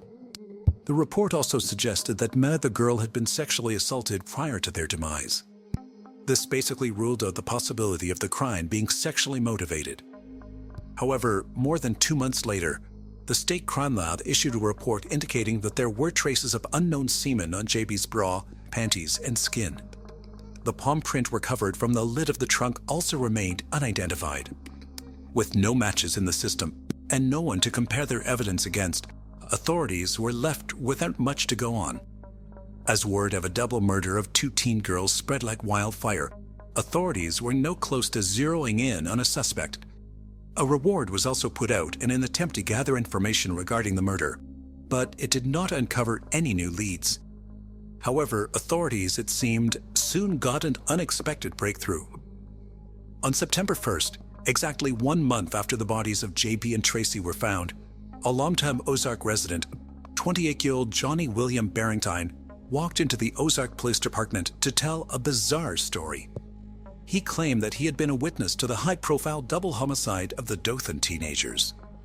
Barrington told police that on the night of the murders, around the same time Tracy Hollett called her mother from the payphone at the Big Little store, he went out to buy milk for his 2-year-old son.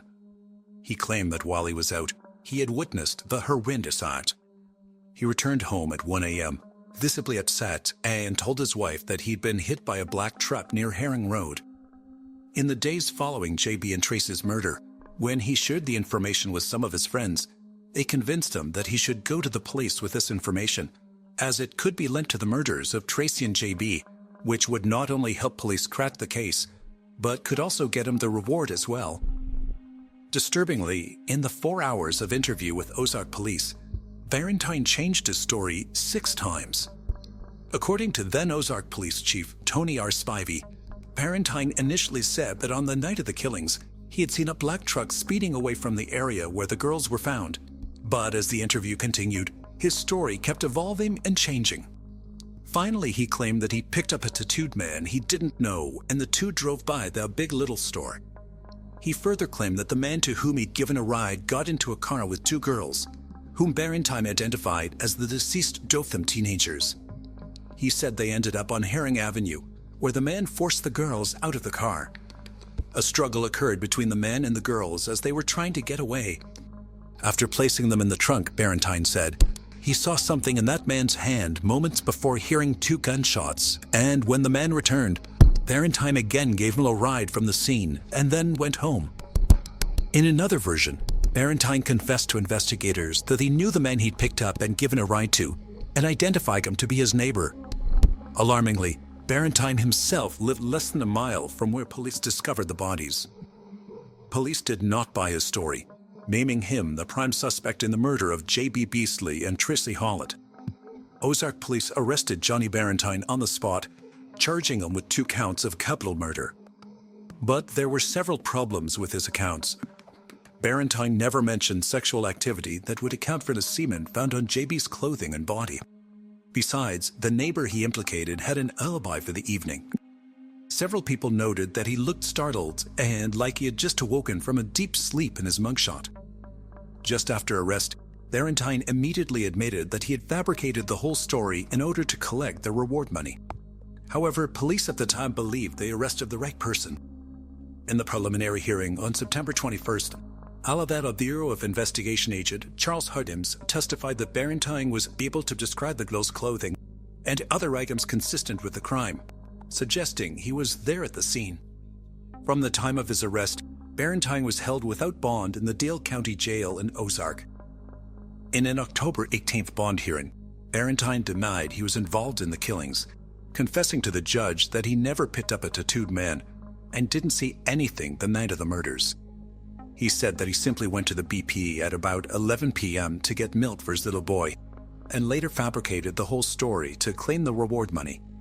However, he was denied the bond and sent back to jail. Even during this turbulent time, Barentine's family members never stopped supporting him. They even gave interviews to the media professing his innocence, saying he was incapable of hurting anyone. Barentine's lawyer, Bill Kimmons, also maintained that his client was not responsible for the double murders in any way, shape, or form. He further stated that the 4 hours of continued interrogation took a toll on Barentine, who had wrapped himself in this mess of a lie. During police questioning, he was never told that he could go to the bathroom or was free to leave whenever he wanted. Barentine's defense also pointed out the fact that Barentine only finished the 7th grade and a portion of the 8th grade. He said his client was in special education classes, indicating his inability to plan this heinous crime. Barentine was finally released from jail on December 17, 1999, after it was revealed that Barentine's DNA did not match that from the semen found on JB's body and clothing. In January 2000, a Dale County grand jury declined to indict Barentine and cleared him as a suspect in this double murder. After Johnny Barentine was cleared of suspicion, the investigation endured a setback. The methods employed by investigators were also criticized. There began to be mutterings that the Ozark police were incapable of handling the case. However, police still had some potential suspects on their radar. One of the most viable suspects was a man from Michigan who was at a party the night of the murders near where JB's car was later found. Investigators discovered that the man, who was not publicly named, left town within days of the murders. Investigators have even traveled to Michigan 3 times to interview him. He could not account for 3 or 4 hours of his time on the night of the murders, and later made some suspicious statements to people. However, the police declined to elaborate on these alleged statements.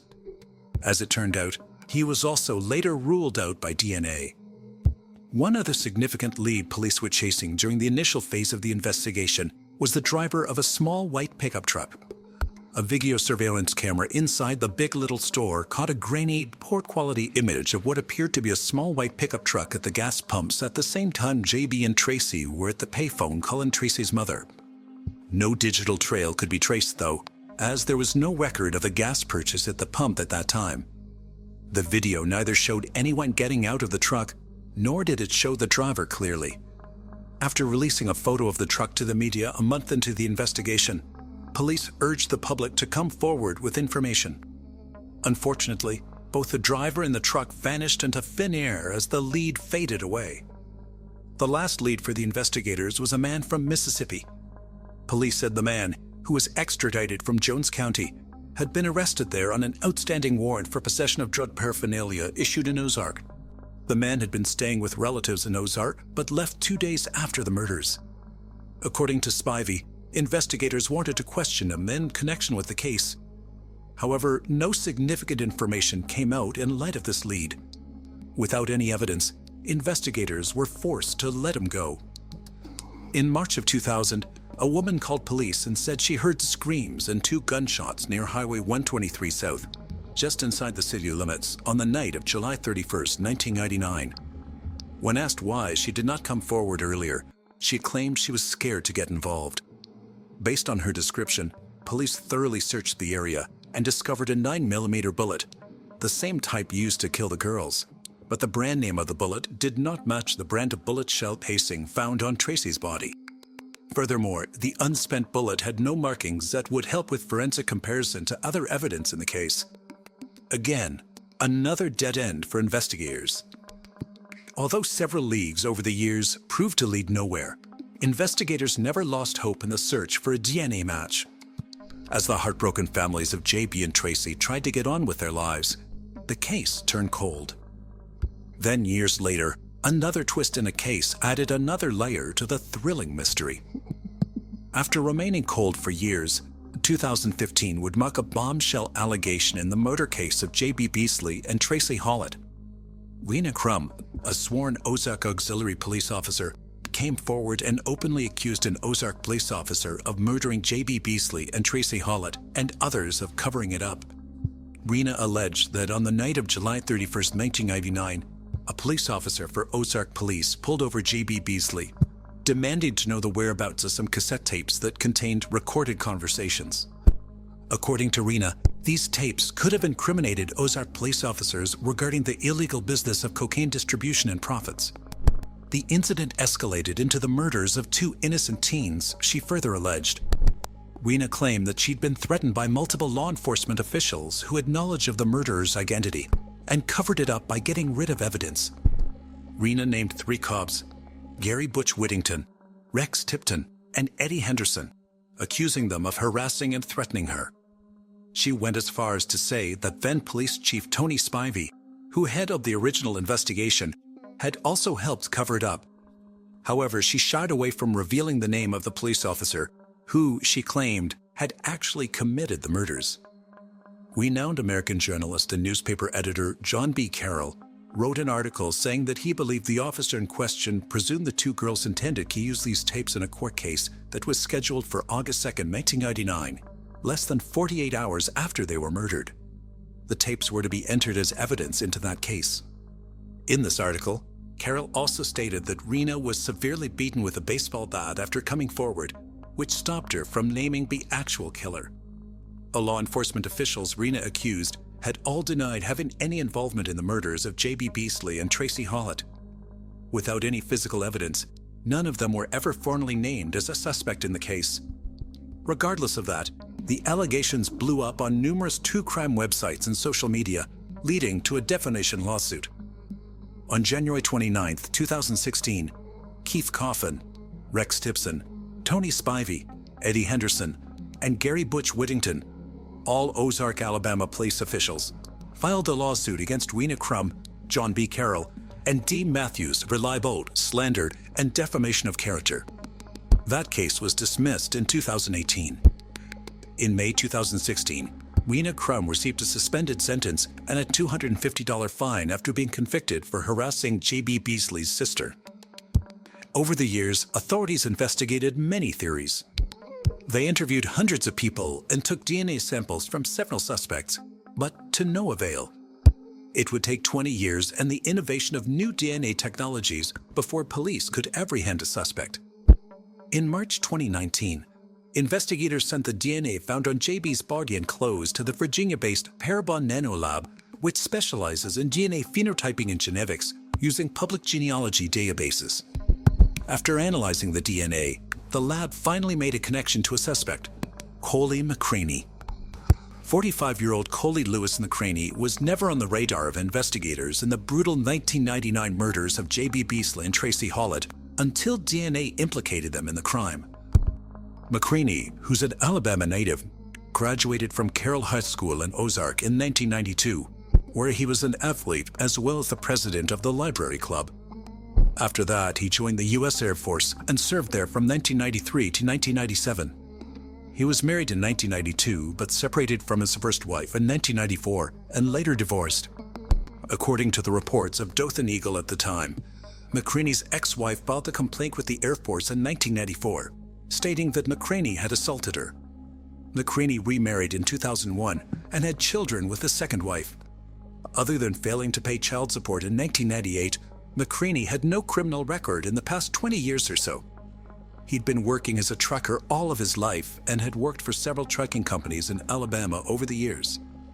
In recent years, he co-founded a church and worked as a bishop there.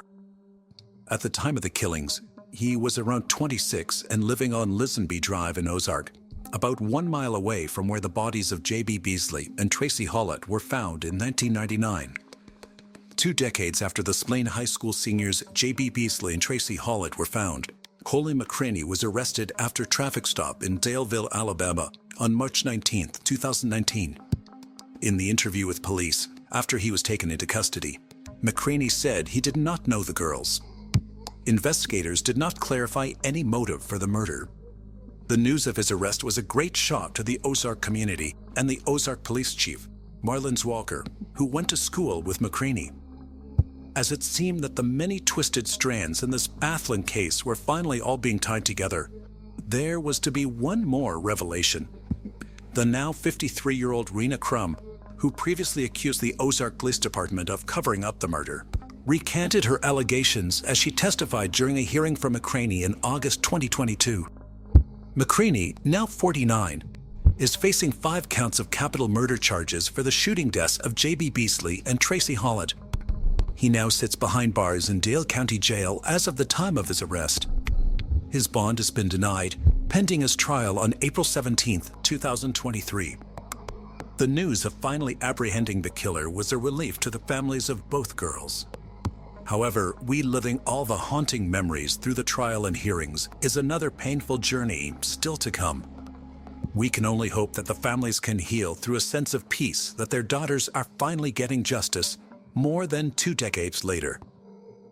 Do you believe McCraney is responsible for the murders? If so, what was the motive? Do you find any validity in the police cover-up claims? Let us know what your thoughts are in the comment section below. Don't forget to like, share, and subscribe to our channel for more gripping stories like this.